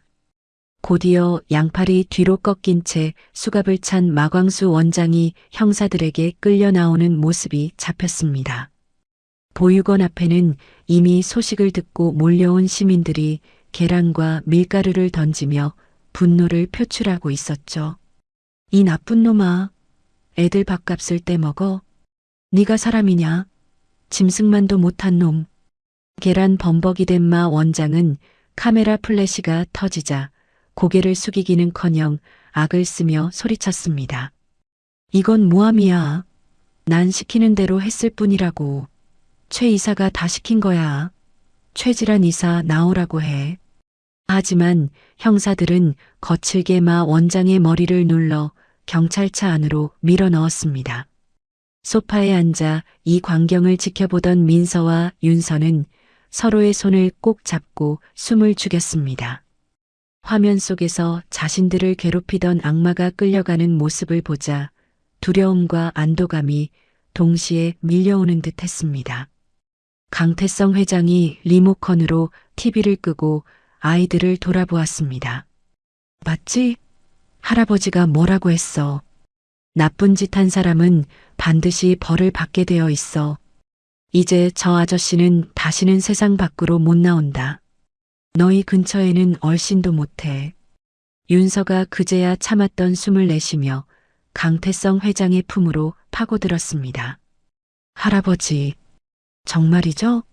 다시는 우리 잡으러 안 오는 거죠? 그럼 할아버지가 약속하마. 이제 무서운 건 다 사라졌어. 강태성 회장은 아이들을 꼭 안아주며 비서실장에게 눈짓을 보냈습니다. 비서실장은 고개를 끄덕이며 조용히 방을 나갔습니다. 이제 1차전은 강태성 회장의 승리였습니다. 마 원장의 입에서 최질환의 이름이 나왔으니 검찰 수사가 시작되는 건 시간 문제였죠. 자, 우울한 얘기는 그만하자. 오늘 날씨도 좋은데 우리 놀러 갈까? 강태성 회장의 말에 민서가 눈을 동그랗게 뜨고 물었습니다. 놀러요? 어디로요? 너희 놀이공원 가본 적 있니? 회전목마도 있고 솜사탕도 파는 곳 말이야. 아이들은 고개를 저었습니다. 보육원 밖으로는 한 발자국도 나가본 적 없는 아이들이었으니까요. 좋아. 그럼 오늘 할아버지가 너희를 위해 아주 특별한 곳을 준비했단다. 가자. 1시간 뒤 경기도 용인에 위치한 대한그룹 계열의 대형 놀이공원. 평소라면 사람들로 인산인해를 이루었을 이곳이 오늘은 쥐 죽은 듯 조용했습니다. 강태성 회장이 손녀들을 위해 오늘 하루 놀이공원을 통째로 대관했기 때문입니다. 입구에 들어선 아이들은 입을 다물지 못했습니다. 동화책에서나 보던 거대한 성과 알록달록한 놀이기구들이 눈앞에 펼쳐져 있었으니까요. 우와, 언니 저기 봐. 곰돌이가 춤춰. 윤서가 방방 뛰며 민서의 손을 끌었습니다. 강태성 회장은 아이들의 머리에 귀여운 동물 머리띠를 씌워주며 흐뭇하게 웃었습니다. 마음껏 뛰어놀아라. 오늘은 여기 있는 거 전부 너희 거야. 아이들은 신이 나서 회전목마로 달려갔습니다. 화려한 조명이 반짝이는 회전목마 위에서 아이들은 생전 처음 느껴보는 짜릿함과 행복의 까르르 웃음을 터뜨렸습니다. 그 웃음소리가 텅 빈 놀이공원을 가득 채웠습니다. 강태성 회장은 캠코더를 들고 아이들의 모습을 하나라도 놓칠세라 열심히 찍었습니다. 민서야, 윤서야, 여기 봐라. 김치. 할아버지, 이거 너무 재밌어요. 롤러코스터를 타며 소리를 지르는 아이들의 얼굴에는 더 이상 그늘이 없었습니다. 그저 평범한 8살 아이들의 해맑은 모습뿐이었죠. 강태성 회장은 그 모습을 보며 가슴 한구석이 벅차오름을 느꼈습니다. 태우야, 보고 있니? 내 딸들이 저렇게 예쁘게 웃는다. 진작 찾아주지 못해서 미안하다. 한참을 뛰어놀던 아이들과 강태성 회장은 벤치에 앉아 얼굴만한 솜사탕을 나눠 먹었습니다. 달콤한 솜사탕이 입안에서 사르르 녹자 아이들은 행복한 표정을 지었습니다. 그런데 그때였습니다. 강태성 회장이 갑자기 가슴을 쥐어짜는 듯한 통증을 느끼며 신음을 흘렸습니다. 심장이 마치 칼로 도려내는 듯 아팠습니다. 식은땀이 비 오듯 쏟아졌죠. 놀란 민서가 먹던 솜사탕을 내리고 물었습니다. 할아버지, 어디 아프세요?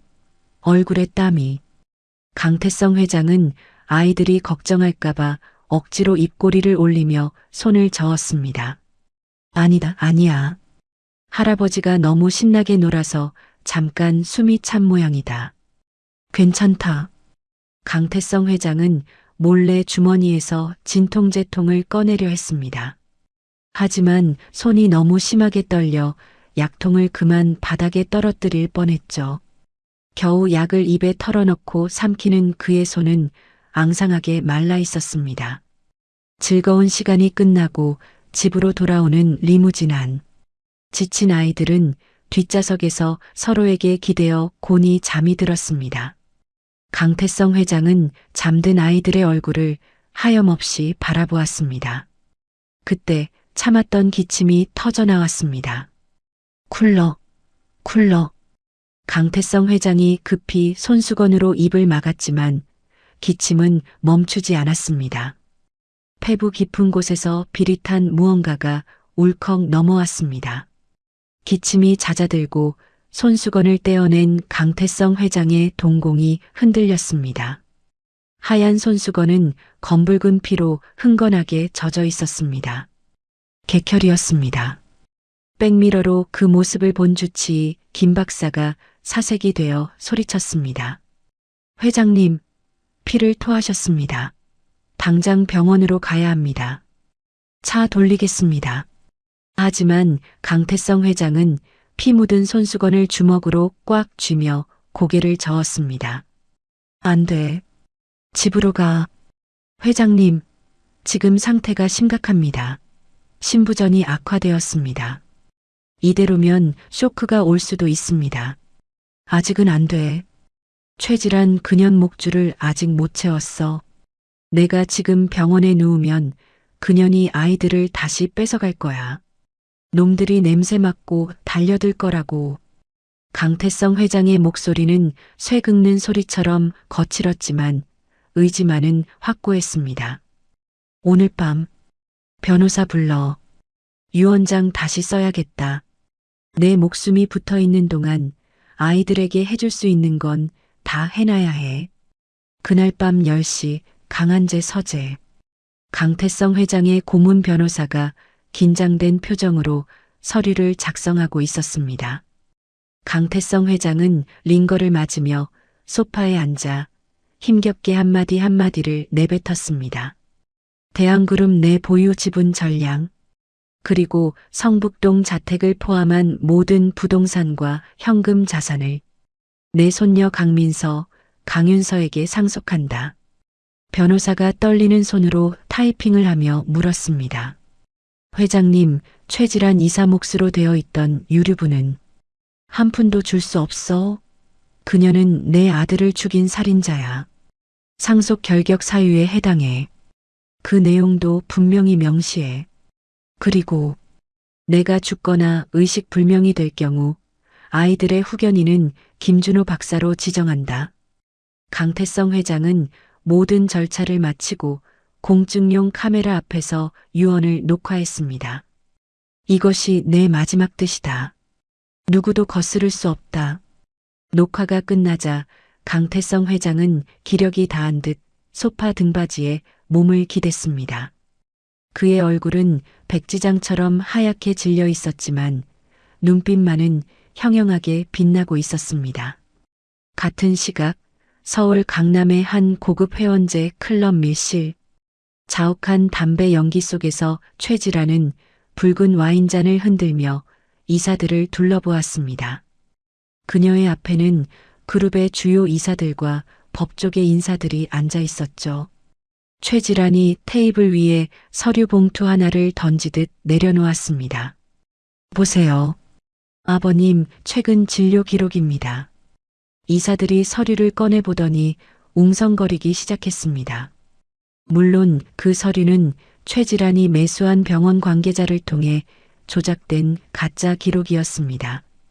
알츠하이머 초기, 판단 능력 상실. 이게 정말입니까? 한 이사가 믿을 수 없다는 듯 묻자 최질환은 눈가에 거짓 눈물을 매달며 연기를 시작했습니다. 네, 저도 믿고 싶지 않았어요. 하지만 요즘 아버님 상태가 심각하세요. 핏줄도 아닌 고아들을 데려와서 죽은 태우 씨 딸이라고 우기시질 않나? 이제는 회사 지분까지 그 아이들에게 넘기겠다고 하세요. 회장님이 정말 노망이 드셨나 보군. 그룹을 생판 남에게 넘기다니. 이대로 두면 대한그룹은 공중분해될 겁니다. 여러분이 도와주셔야 해요. 제가 아버님을 대신해서 그룹을 정상화할 수 있게 이번 주주총회에서 해임안에 찬성해 주세요. 최질환은 간절한 표정으로 이사들의 손을 잡았습니다. 탐욕에 눈이 먼 이사들은 서로 눈빛을 교환하더니 고개를 끄덕였습니다. 최 이사님 말씀이 맞습니다. 회장님이 저러시다니 어쩔 수 없죠. 우리가 돕겠습니다.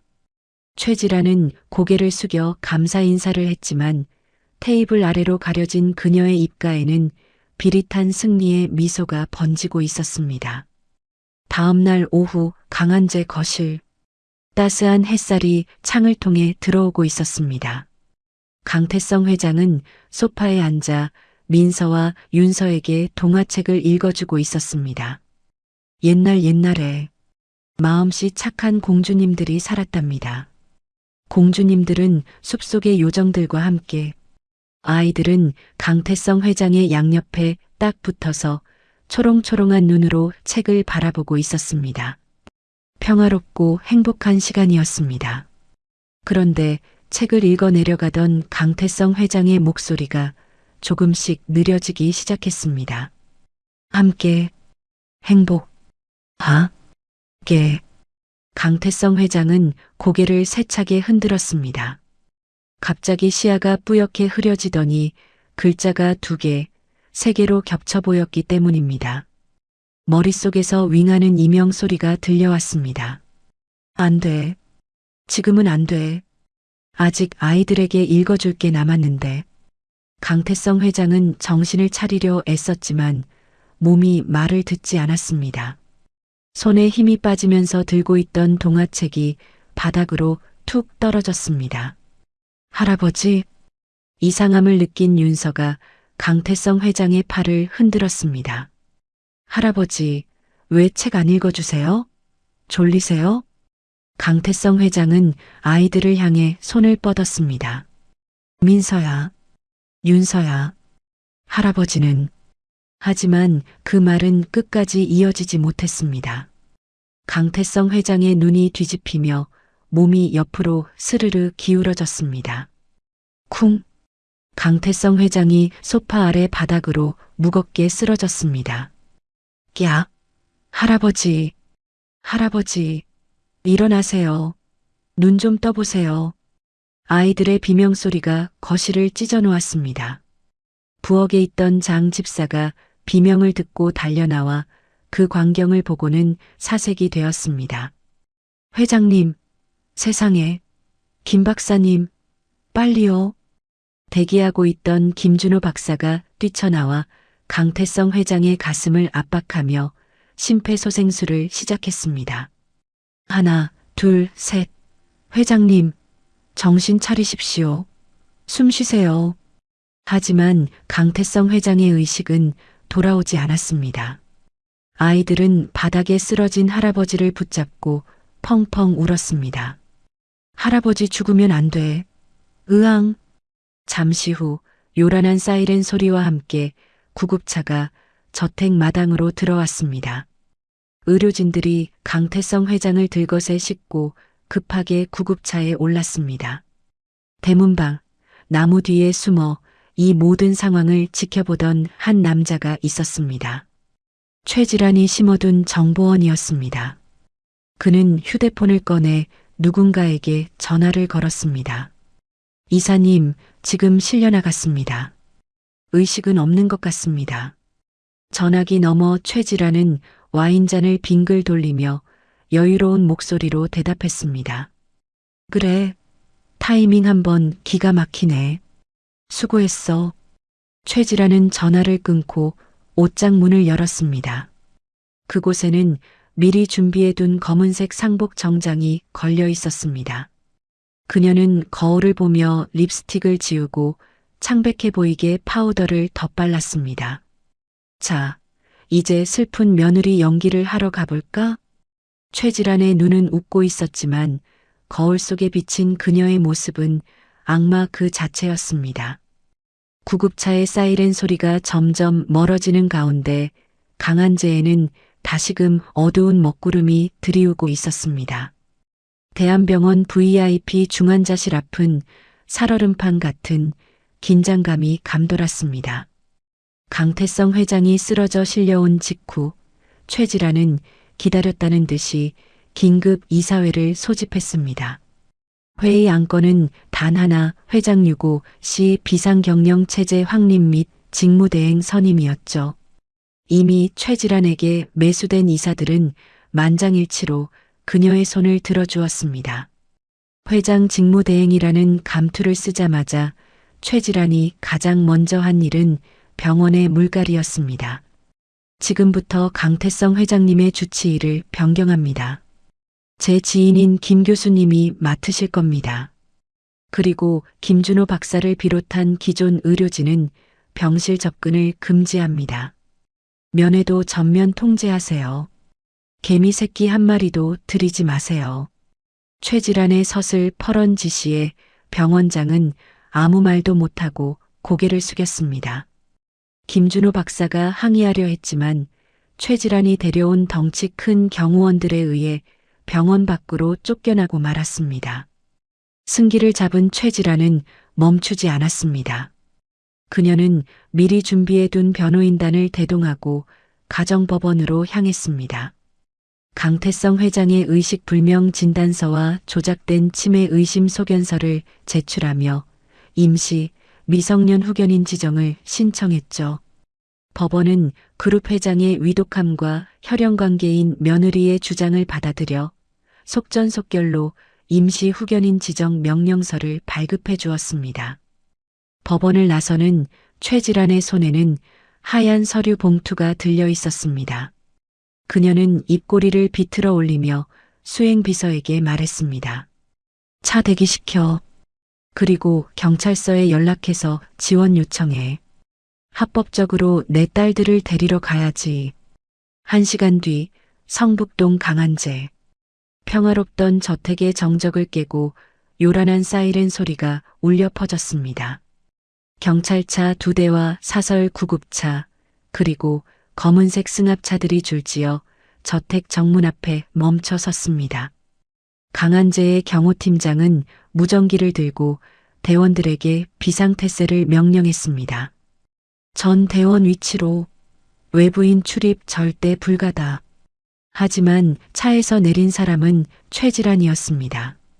그녀는 경찰관 2명과 법원 집행관을 대동하고 당당하게 철문 앞으로 걸어왔습니다. 경호팀장이 굳게 닫힌 철문 너머로 소리쳤습니다. 돌아가십시오. 회장님께서 아무도 들이지 말라고 하셨습니다. 특히 최 이사님은 절대 출입 금지입니다. 최질환은 코웃음을 치며 품에서 법원 명령서를 꺼내 흔들어 보였습니다. 이봐요, 팀장님. 상황 파악이 안 되시나 본데 아버님은 지금 혼수 상태세요. 법적으로 제가 아이들의 유일한 보호자라고요. 지금 당신들은 내 아이들을 불법 감금하고 있는 거야. 옆에 있던 경찰관이 거들었습니다. 경호팀장님, 문 여십시오. 법원 명령 집행 중입니다. 계속 거부하시면 공무집행방해 및 미성년자 약취 유인 혐의로 현행범 체포하겠습니다. 경호팀장의 얼굴이 일그러졌습니다. 강태성 회장의 명령을 지켜야 했지만 공권력 앞에서는 손을 쓸 도리가 없었습니다. 그가 주저하는 사이 최질환이 뒤에 있던 용역들에게 눈짓을 보냈습니다. 뭐해? 문 안 따고. 대기하고 있던 용역들이 거대한 절단기와 해머를 들고 달려들었습니다. 캉, 캉, 쾅. 육중한 강철 자물쇠가 절단기에 잘려나가고 굳게 닫혀있던 철문이 굉음을 내며 열렸습니다. 경호원들이 몸으로 막아보려 했지만 경찰관들이 그들을 제지하며 밀어냈습니다. 비키세요. 체포당하고 싶습니까? 최질환은 무장 해제된 경호원들을 비웃으며 구두굽 소리를 요란하게 내며 저택 안으로 들어갔습니다. 그녀의 뒤로 험상궂은 용역 10수명이 따라붙었습니다. 거실한 아이들은 공포에 질려 소파 뒤에 숨어 있었습니다. 밖에서 들려오는 굉음과 고함 소리에 민서와 윤서는 서로를 꼭 껴안고 바들바들 떨었습니다. 언니, 무서워. 할아버지 언제 와? 괜찮아, 윤서야. 장 집사님도 있고 삼촌들도 있잖아. 장 집사는 프라이팬을 손에 들고 아이들 앞을 막아섰습니다. 그녀의 손도 덜덜 떨리고 있었지만 눈빛만은 결연했습니다. 걱정 마세요, 아가씨들. 제가 지켜드릴게요. 그때 현관문이 부서질 듯 열리며 최질환이 들어왔습니다.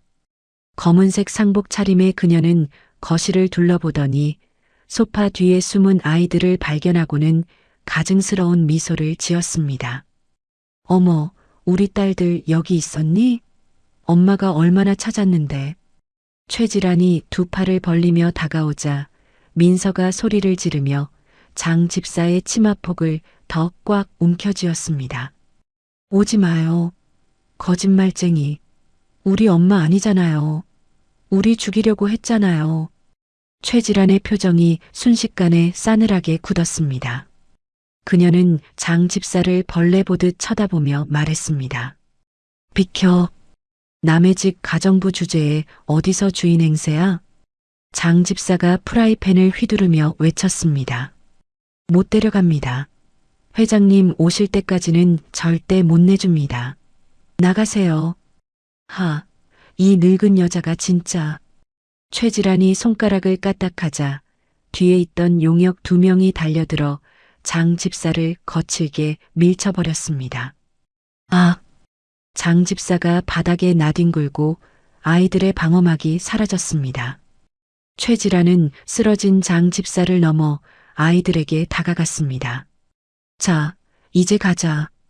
할아버지가 많이 편찮으셔서 엄마가 돌봐줘야 해. 싫어. 싫어요. 할아버지 불러줘요. 윤서가 발버둥 치며 뒷걸음질 쳤습니다. 최질환은 더 이상 연기가 필요 없다는 듯 아이들의 팔을 억세게 움켜쥐었습니다.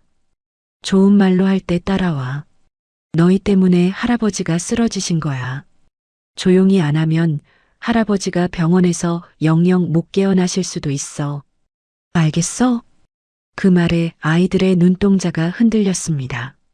자신들 때문에 할아버지가 아프다는 말은 아이들에게 가장 큰 공포였습니다. 최질환은 멍해진 아이들을 질질 끌고 현관으로 향했습니다. 용역들이 아이들을 들어올려 미리 대기시킨 사설 구급차에 강제로 태웠습니다. 언니, 윤서야. 구급차 뒷문이 닫히기 직전 윤서는 주머니 속에 있던 작은 물건을 기억해냈습니다. 강태성 회장이 무슨 일이 생기면 꼭 누르라고 쥐어주었던 비상 호출기였습니다. 윤서는 떨리는 손으로 호출기의 빨간 버튼을 꾹 눌렀습니다. 할아버지, 도와주세요. 구급차 문이 쾅 닫히고 차는 요란한 사이렌을 울리며 강한재를 빠져나갔습니다. 최질환은 차 안에서 아이들의 입에 청테이프를 붙이고 휴대폰과 소지품을 빼서 창밖으로 던져버렸습니다. 이제부터 너희는 세상에 없는 애들이야. 얌전히 있어. 한편 병원 밖 주차장에 세워진 승합차 안. 쫓겨났던 김준호 박사는 노트북 화면을 뚫어져라 보고 있었습니다. 그때 화면에 붉은 점이 깜빡이며 경고음이 울렸습니다. SOS 신호 수신 마이너스 강윤서. 김 박사의 얼굴이 굳어졌습니다. 결국 최질환이 아이들을 데려갔구나. 김 박사는 즉시 보안팀장에게 무전을 쳤습니다. 팀장, 아이들이 납치됐습니다. 위치 추적기 신호 따라가세요. 저는 지금 회장님을 깨우러 갑니다. 하지만 박사님, 중환자실 앞에는 최질환이 심어둔 깡패들이 지키고 있습니다. 접근이 불가능합니다. 김 박사는 조수석에 놓인 가방을 열었습니다. 그 안에는 마취 가스통과 방독면이 들어 있었습니다. 방법은 있습니다. 뚫지 못하면 재워야죠. 김 박사는 하얀 가운을 입고 청소부 카트를 밀며 병원 로비로 들어섰습니다. 그의 얼굴은 마스크와 모자로 가려져 있었습니다. 그는 익숙한 동선을 따라 환풍기 제어실로 향했습니다. 잠시 후 VIP 중환자실 복도 환풍구에서 하얀 가스가 스며 나오기 시작했습니다. 복도를 지키던 최질환의 경호원들은 이게 무슨 냄새지? 하며 코를 킁킁거렸습니다. 갑자기 왜 이렇게 졸리냐? 야, 정신 차려. 몇 분도 지나지 않아 거구의 사내들이 하나둘씩 바닥으로 픽픽 쓰러졌습니다. 수면 가스였습니다. 복도가 조용해지자 방독면을 쓴 김 박사가 나타났습니다. 그는 쓰러진 경호원들을 넘어 중환자실 문을 열었습니다. 병실 안은 기계 소리만 가득했습니다. 강태성 회장은 산소 마스크를 쓴 채 깊은 잠에 빠져 있었습니다.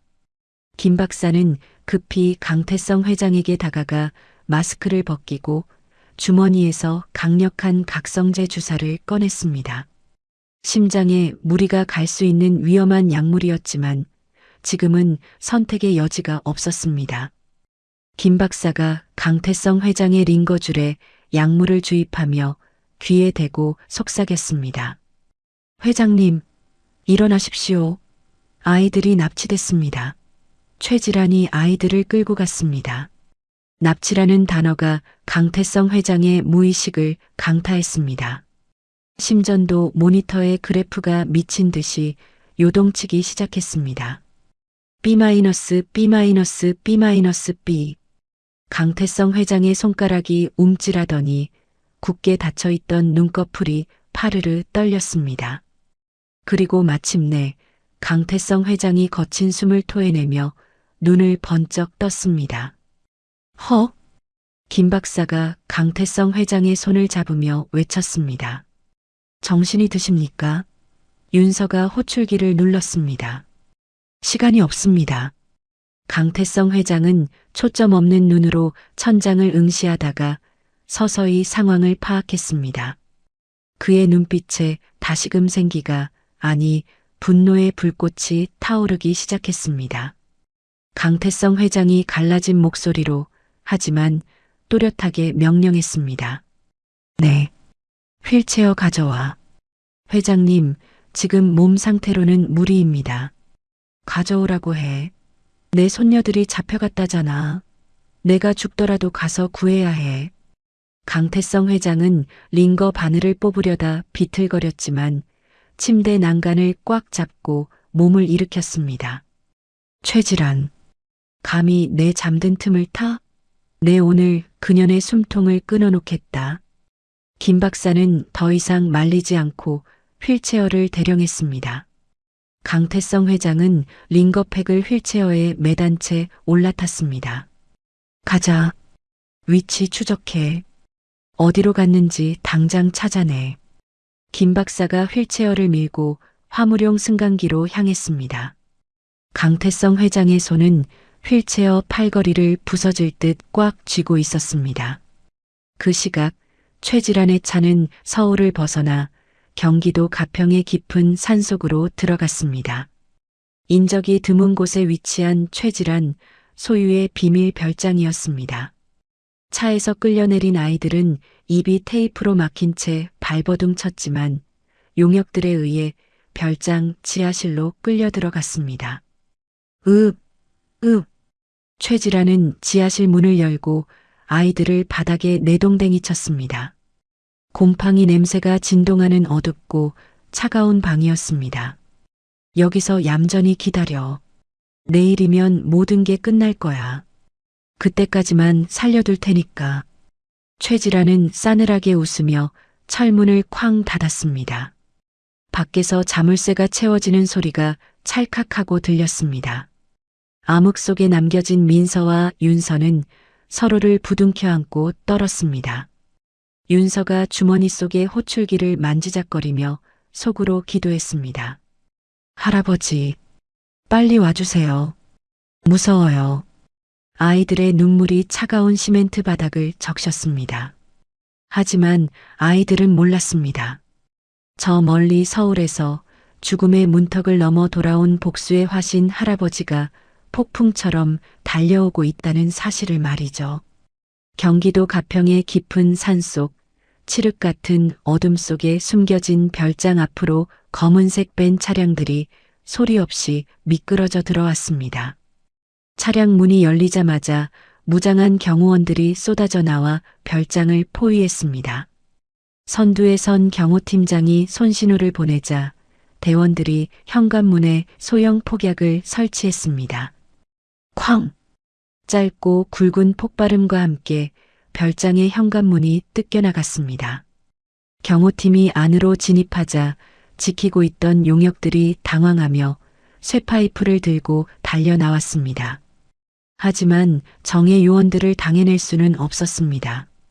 순식간에 용역들이 바닥에 제압당했고 김준호 박사는 곧바로 지하실로 뛰어내려갔습니다. 민서야, 윤서야, 삼촌 왔다. 김 박사가 쇠절단기로 지하실 자물쇠를 끊어내고 철문을 걷어찼습니다. 곰팡이 냄새가 진동하는 어두운 방구석에서 서로를 끌어안고 떨고 있던 아이들이 불빛을 보자 비명을 질렀습니다. 아, 살려주세요. 김 박사가 무릎을 꿇고 아이들을 끌어안았습니다. 괜찮아, 괜찮아. 삼촌이야. 김준호 삼촌이야. 할아버지가 보냈어. 삼촌. 흐엉. 무서웠어요. 아이들은 김 박사의 품에 안겨 목 놓아 울었습니다. 김 박사는 아이들의 등을 토닥이면서도 다른 한 손으로는 캠코더를 들어 지하실의 참혹한 환경과 아이들의 겁에 질린 모습을 빠짐없이 촬영했습니다. 이것이 최질환을 끝장낼 결정적인 증거가 될 것이기 때문입니다. 김 박사가 무전기에 대고 외쳤습니다. 아이들 확보했습니다. 상태 양호합니다. 지금 바로 서울로 이동합니다.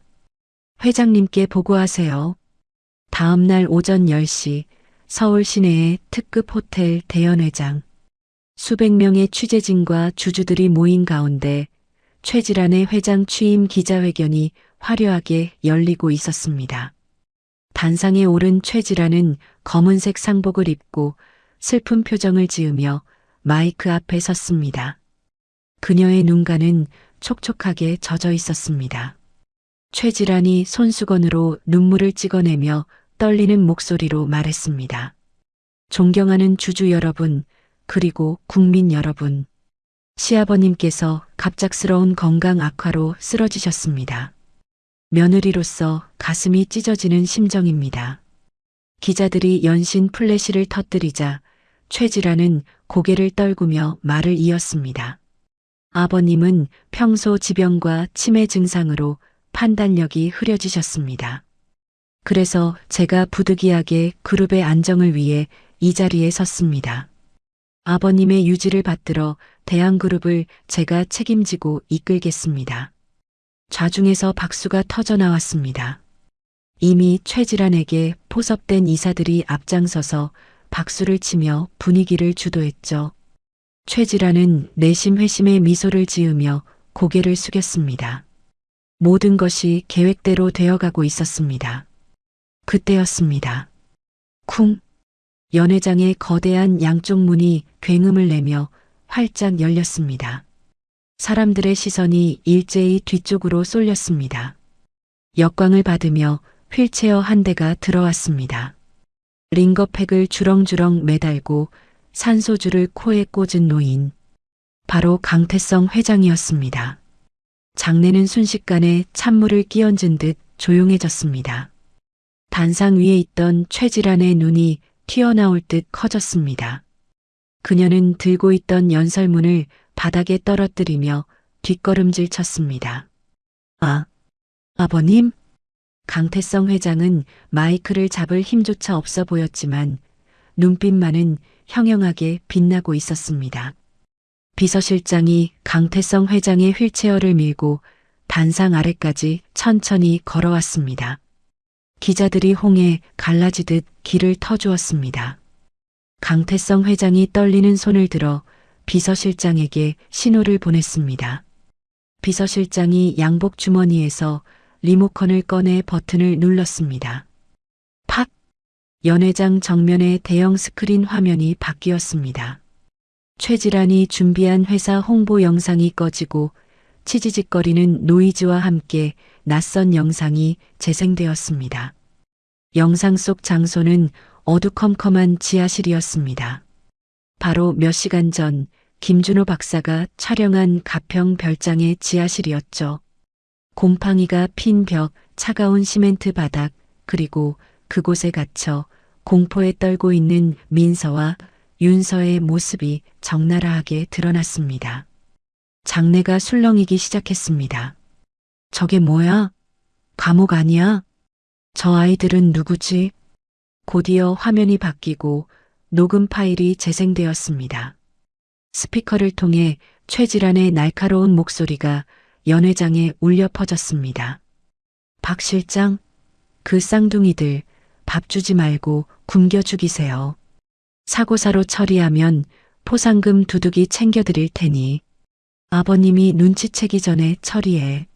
영구적으로 입 다물게 하란 말이야.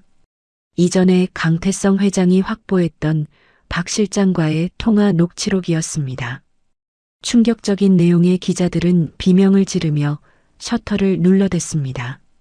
주주들은 경악하며 입을 다물지 못했습니다. 최질환은 사색이 되어 소리쳤습니다. 꺼, 당장 꺼. 이거 조작이야. 요즘 유행하는 딥페이크라고. 누가 나를 음해하려고 만든 거야. 최질환이 단상 아래로 내려와 스크린을 가리려 애썼지만 이미 영상은 전 국민에게 생중계되고 있었습니다. 강태성 회장이 휠체어에 앉은 채 마이크를 잡고 낮지만 엄중한 목소리로 말했습니다. 조작? 내 손녀들이 겪은 고통이 조작이란 말이냐? 아버님, 이러실 수 없어요. 노망이 나셔도 유분수지. 며느리한테 이러시면 안 되죠. 최질환이 악을 쓰며 대들 때 연회장 문이 다시 열리고 김준호 박사가 들어왔습니다. 그의 양손에는 흙투성이가 된 민서와 윤서가 잡혀 있었습니다. 아이들이 등장하자 장내는 다시 한번 정적에 휩싸였습니다. 김 박사는 아이들을 데리고 단상 위로 올라갔습니다. 강태성 회장이 아이들을 보며 손짓했습니다.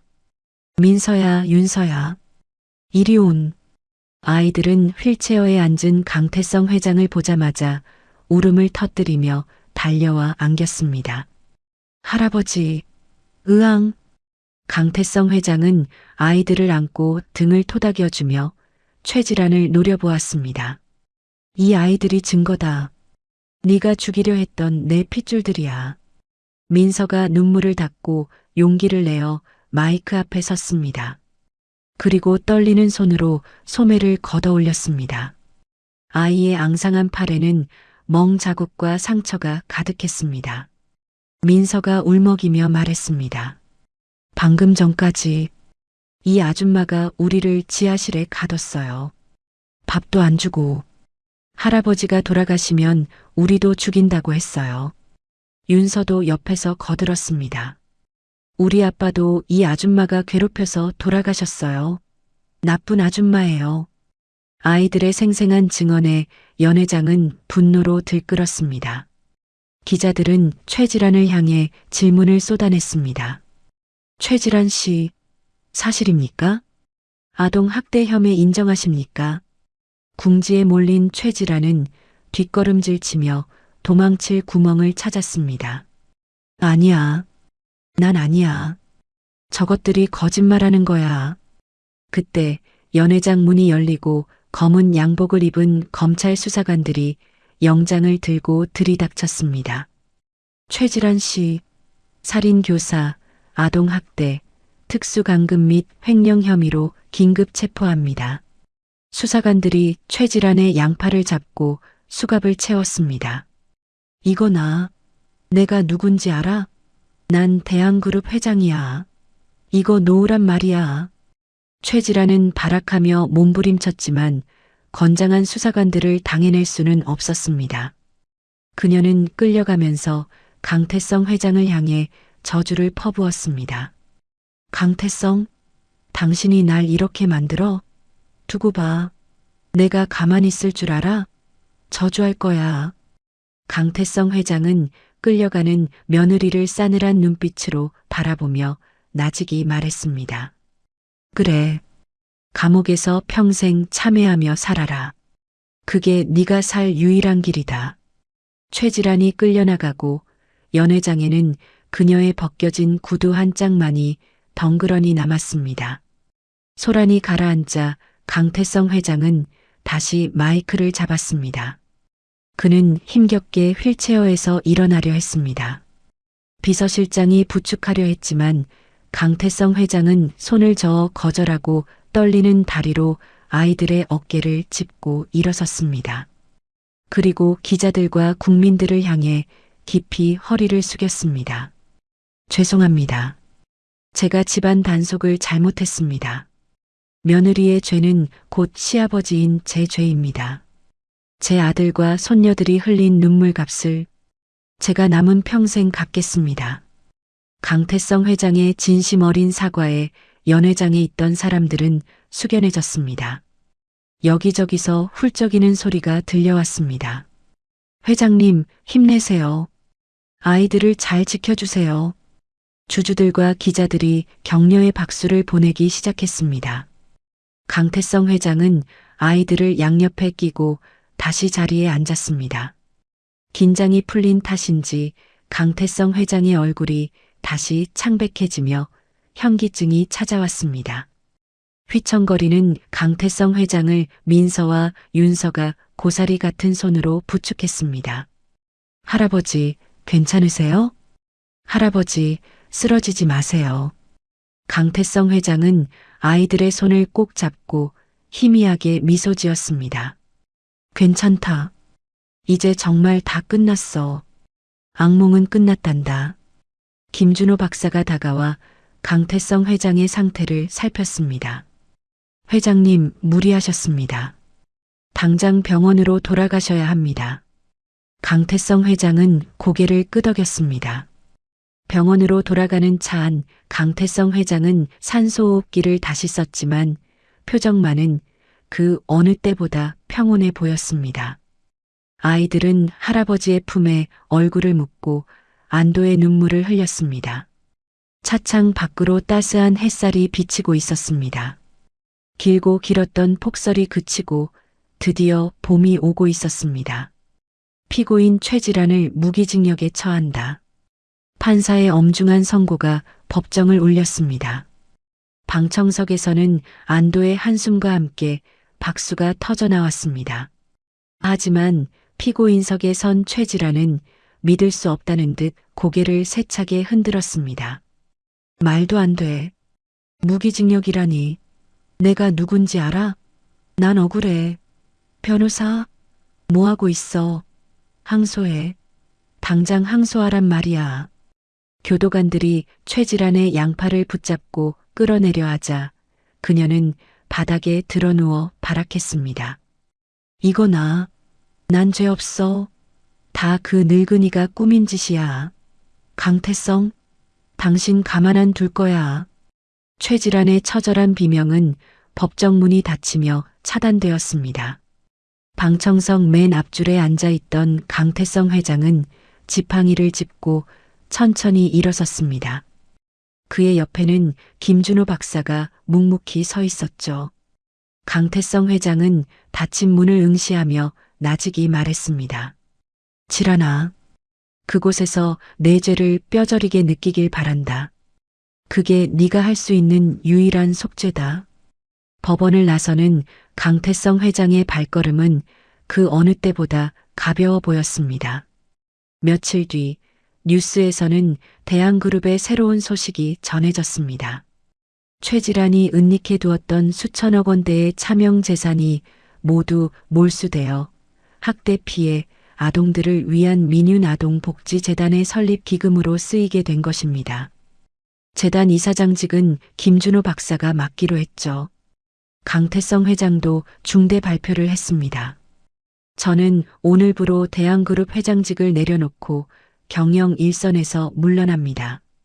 앞으로 그룹은 전문 경영인 체제로 운영될 것입니다. 저는 남은 생을 제 가족을 돌보는 데 바치겠습니다. 기자회견장에서 은퇴를 선언하는 강태성 회장의 표정은 홀가분해 보였습니다. 평생을 올가매던 그룹 총수라는 무거운 왕관을 벗어던지고 비로소 평범한 할아버지로 돌아가는 순간이었습니다. 그로부터 1년 뒤 4월의 어느 따스한 아침, 성북동 강한제의 풍경은 1년 전과 완전히 달라져 있었습니다. 정막만 감돌던 저택 마당에는 노란색 개나리가 흐드러지게 피어 있었고 아이들의 웃음소리가 담장을 넘어 들려왔습니다. 할아버지, 빨리요. 학교 늦겠어요. 노란색 유치원복을 입고 책가방을 맨 윤서가 현관에서 발을 동동 구르며 소리쳤습니다. 안에서 강태성 회장이 헐레벌떡 뛰어나왔습니다. 그의 손에는 아이들의 물통과 간식 주머니가 들려 있었죠. 아이고, 우리 강아지들 미안하다. 할아버지가 넥타이 매느라 좀 늦었네. 강태성 회장은 무릎을 꿇고 민서와 윤서의 운동화 끈을 꼼꼼하게 다시 묶어주었습니다. 자, 됐다. 오늘도 친구들이랑 사이좋게 지내고 선생님 말씀 잘 듣고. 알았지? 네, 다녀오겠습니다. 아이들은 대문 앞에 정차한 노란 스쿨버스를 향해 다다다 뛰어갔습니다. 강태성 회장은 대문 기둥을 잡고 서서 버스가 시야에서 완전히 사라질 때까지 손을 흔들었습니다. 잘 다녀오거라. 차 조심하고. 지나가던 동네 주민들이 그 모습을 보고 수군거렸습니다. 저분이 그 무서운 강 회장님 맞아? 완전 딴 사람이네. 그러게 말이야. 요즘은 그냥 손녀 바보라니까. 강태성 회장은 사람들의 시선 따위는 아랑곳하지 않고 입가에 흐뭇한 미소를 띤 채 콧노래를 흥얼거리며 집으로 들어갔습니다. 그의 건강은 몰라보게 좋아져 있었습니다. 아이들과 함께 웃고 떠드는 것이 그 어떤 보약보다 효과가 좋았던 모양입니다. 오후가 되자 하교한 아이들이 거실로 뛰어들어왔습니다. 할아버지, 저 상 받았어요. 받아쓰기 100점이에요. 민서가 구겨진 시험지를 훈장처럼 흔들며 달려왔습니다. 소파에서 신문을 보던 강태성 회장은 벌떡 일어나 안경을 고쳐 썼습니다. 뭐라고? 100점? 어디 보자. 아이고 세상에. 동그라미가 비 오듯이 내렸구나. 강태성 회장은 민서를 번쩍 안아 올리고 빙글빙글 돌았습니다. 우리 민서가 천재가 아니면 뭐겠어. 이건 가보다 가보. 뒤따라 들어온 윤서도 주머니에서 주섬주섬 종이를 꺼냈습니다. 할아버지, 저도 100점 맞았어요. 근데 글씨가 좀 안 예뻐서. 강태성 회장은 윤서의 볼에 뽀뽀 세례를 퍼부었습니다. 글씨가 뭐가 중요해. 다 맞았으면 된 거지. 장 집사, 이리 좀 와봐. 당장 표구사 불러. 이 시험지들 최고급 액자에 넣어서 거실 한가운데 걸어놔야겠어. 부엌에서 달려나온 장 집사가 앞치마에 손을 닦으며 웃음을 터뜨렸습니다. 회장님, 벌써 거실벽에 걸린 시험지 액자만 10개가 넘습니다요. 더 걸 데도 없어요. 천장이라도 걸어. 내 눈에 잘 보이는 곳이면 어디든 좋아. 강한재 거실은 아이들의 그림과 상장, 시험지로 도배가 되어 마치 유치원 게시판처럼 변해 있었습니다. 하지만 그 어수선함이 강태성 회장에게는 세상 무엇보다 아름다운 인테리어였습니다. 주말 오후 강태성 회장과 아이들은 옷을 단정히 차려입고 산을 올랐습니다. 1년 전 폭설이 내려 한치 앞도 볼 수 없었던 그 산길은 이제 연분홍 벚꽃잎이 눈처럼 흩날리는 꽃길이 되어 있었습니다. 아들 태우의 묘소 앞에 도착한 세 사람은 준비해온 카네이션 바구니와 아이들이 직접 쓴 편지를 내려놓았습니다. 강태성 회장이 묘비를 어루만지며 나직이 불렀습니다. 태우야, 잘 지냈느냐? 아비 왔다. 오늘 우리 공주님들도 같이 왔다. 민서와 윤서가 묘비 앞에 나란히 무릎 꿇고 앉았습니다. 아빠 안녕하세요. 저 민서예요. 저번 주에 학교에서 달리기 1등 했어요. 아빠가 보고 있었으면 좋았을 텐데. 아빠 나 윤서야. 나 이제 밤에 오줌 안 싸. 그리고 밥도 엄청 잘 먹어서 키가 이만큼 컸어. 아이들은 마치 살아있는 아빠에게 말하듯 조잘조잘 이야기를 늘어놓았습니다. 강태성 회장은 그 모습을 뒤에서 지켜보며 눈시울을 붉혔습니다. 1년 전 뼈만 앙상했던 아이들이 이제는 볼에 살이 통통하게 오르고 웃음이 끊이지 않는 아이들로 자라주었습니다. 강태성 회장은 미리 준비해온 작은 소나무 묘목을 묘비 옆에 심었습니다. 이 나무가 자라서 너한테 그늘이 되어줄 게다. 그리고 내가 약속하마. 네가 못 따준 사랑, 내가 남은 생동안 이 아이들에게 다 쏟아부어주마. 그러니 너는 이제 아무 걱정 말고 편히 쉬거라. 따스한 봄바람이 불어와 묘비 주변의 벚꽃잎을 휘날렸습니다. 마치 아들이 대답이라도 하는 것 같았습니다. 산을 내려오는 길, 민서가 강태성 회장의 손을 잡으며 말했습니다. 할아버지, 저는 나중에 커서 판사가 될래요. 오, 판사? 우리 민서가 왜 판사가 되고 싶을까? 판사가 돼서요. 우리 괴롭히는 나쁜 사람들 다 혼내줄 거예요. 그래서 세상에 억울한 사람 없게 할 거예요. 강태성 회장은 고개를 끄덕이며 민서의 머리를 쓰다듬었습니다. 그래, 아주 훌륭한 생각이다. 우리 민서는 공정하고 멋진 판사가 될 거야. 옆에서 걷던 윤서가 질세라 외쳤습니다. 나는 의사가 될 거야. 김준호 아저씨처럼. 허허, 우리 윤서는 의사? 네. 그래서 아픈 아이들 공짜로 다 고쳐줄 거예요. 배 아프고 머리 아픈 거 내가 다 낫게 해줄 거야. 강태성 회장은 호탕하게 웃었습니다. 그럼 할아버지는 아플 걱정이 없겠네? 우리 손녀가 명의가 될 텐데 말이야. 아이고, 든든해라. 세 사람은 서로의 손을 꼭 잡고 벚꽃 터널을 걸어 내려왔습니다. 그들의 뒷모습은 따뜻한 햇살 아래 하나의 그림자처럼 어우러져 있었습니다. 그날 저녁 강한재의 넓은 정원에는 커다란 텐트가 쳐졌습니다. 아이들이 노래를 부르던 마당 캠핑을 하는 날이었죠. 장 집사와 김준호 박사 그리고 경호 팀장까지 모두 모여 숯불에 고기를 굽고 있었습니다. 박사님, 고기 탑니다. 뒤집으세요. 아이고, 이게 쉽지가 않네요.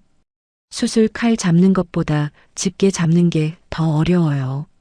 김 박사가 너스레를 떨자 모두가 와하 웃음을 터뜨렸습니다.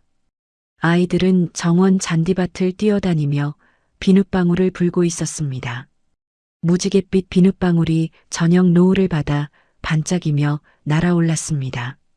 강태성 회장은 캠핑 의자에 앉아 그 풍경을 눈에 담았습니다. 지옥 같았던 겨울이 지나고 이렇게 평화로운 봄이 올 줄은 상상도 못했습니다. 할아버지, 아하세요. 윤서가 꼬치에 꽂은 마시멜로를 들고 달려왔습니다. 그런데 마시멜로는 시커멓게 타서 숯덩이처럼 변해 있었죠. 이거 할아버지 주려고 구운 거냐? 네, 제가 열심히 구웠어요. 얼른 드세요. 강태성 회장은 망설임 없이 새카만 마시멜로를 한 입에 넣고 오물거렸습니다. 정말 맛있다. 세상에서 제일 달콤하구나. 입가에 검은 숯검댕이 묻은 줄도 모르고 엄지손가락을 치켜 세우는 강태성 회장을 보며 민서와 윤서는 배를 잡고 깔깔거렸습니다. 밤이 깊어지자 사람들은 하나둘 돌아가고 정원에는 세 사람만 남았습니다. 강태성 회장과 아이들은 텐트 안에 나란히 누웠습니다. 텐트 천장에는 투명한 창이 있어 밤하늘을 볼 수 있었죠. 오늘따라 유난히 둥글고 밝은 보름달이 떠 있었습니다. 그리고 그 옆에는 유독 반짝이는 별 하나가 보였습니다. 강태성 회장이 손가락으로 그 별을 가리키며 말했습니다. 저기 저 별 보이니? 저기서 가장 밝게 빛나는 별. 네, 보여요. 저게 너희 아빠란다. 아빠가 하늘에서 우리 공주님들 잘 자나 지켜보고 있는 거야. 아이들은 별을 향해 손을 뻗어 흔들었습니다. 아빠, 안녕. 우리 잘 있어. 할아버지가 우리 엄청 예뻐해줘. 아빠 사랑해. 꿈에 놀러와. 아이들은 강태성 회장의 팔을 베개 삼아 누웠습니다. 강태성 회장은 아이들에게 이불을 덮어주며 나직한 목소리로 옛날 이야기를 시작했습니다. 옛날 아주 먼 옛날에 호랑이도 무서워하는 용감한 쌍둥이 자매가 살았는데 강태성 회장의 낮고 부드러운 목소리가 자장가처럼 텐트 안을 채웠습니다. 하루 종일 뛰어노느라 피곤했던 아이들의 눈꺼풀이 천천히 감겼습니다. 잠든 아이들의 얼굴을 바라보는 강태성 회장의 눈가는 촉촉했습니다. 아이들의 입꼬리는 행복한 꿈을 꾸는 듯 살짝 올라가 있었습니다. 더 이상 그 얼굴에 굶주림이나 공포의 그늘은 없었습니다. 강태성 회장은 잠든 민서와 윤서의 이마에 차례로 입을 맞추고 아이들의 손을 자신의 가슴 위에 포개어 얹었습니다. 고맙다 얘들아. 나에게 와줘서 정말 고맙다. 창밖에서 불어온 부드러운 바람이 텐트를 살며시 흔들었습니다. 마치 아들의 영혼이 그들을 안아주는 것 같았습니다. 그들의 행복한 웃음소리는 오래도록 귓가에 맴돌았습니다. 차가운 눈밭에서 시작된 이 처절했던 이야기는 흩날리는 벚꽃잎 아래서 가장 아름다운 결말을 맺었습니다. 자신의 욕심을 채우기 위해 어린 생명들을 짓밟으려 했던 아기는 결국 스스로 만든 감옥에 갇혔고 벼랑 끝에서 서로를 붙잡았던 핏줄은 세상에서 가장 단단한 가족으로 다시 태어났습니다. 강태성 회장이 내려놓은 것은 무거운 회장직이었지만 그 대신 얻은 것은 돈으로도 살 수 없는 아이들의 해맑은 웃음과 평온한 노후였습니다. 비록 아들은 하늘의 별이 되었지만 그 사랑은 할아버지를 통해 아이들에게 고스란히 전해지고 있습니다. 어쩌면 우리 삶의 가장 큰 기적은 거창한 것이 아니라 사랑하는 사람과 마주 앉아 나누는 따뜻한 밥 한 끼, 그리고 서로의 체온을 느끼며 잠드는 평범한 일상이 아닐까 싶습니다. 부디 여러분의 가정에도 강한제의 봄날처럼 따스한 행복만이 가득하기를 기원합니다. 이야기를 끝까지 들어주신 분이 계시다면 이 사연을 듣고 느끼신 점을 댓글로 하나 남겨주세요. 감사합니다.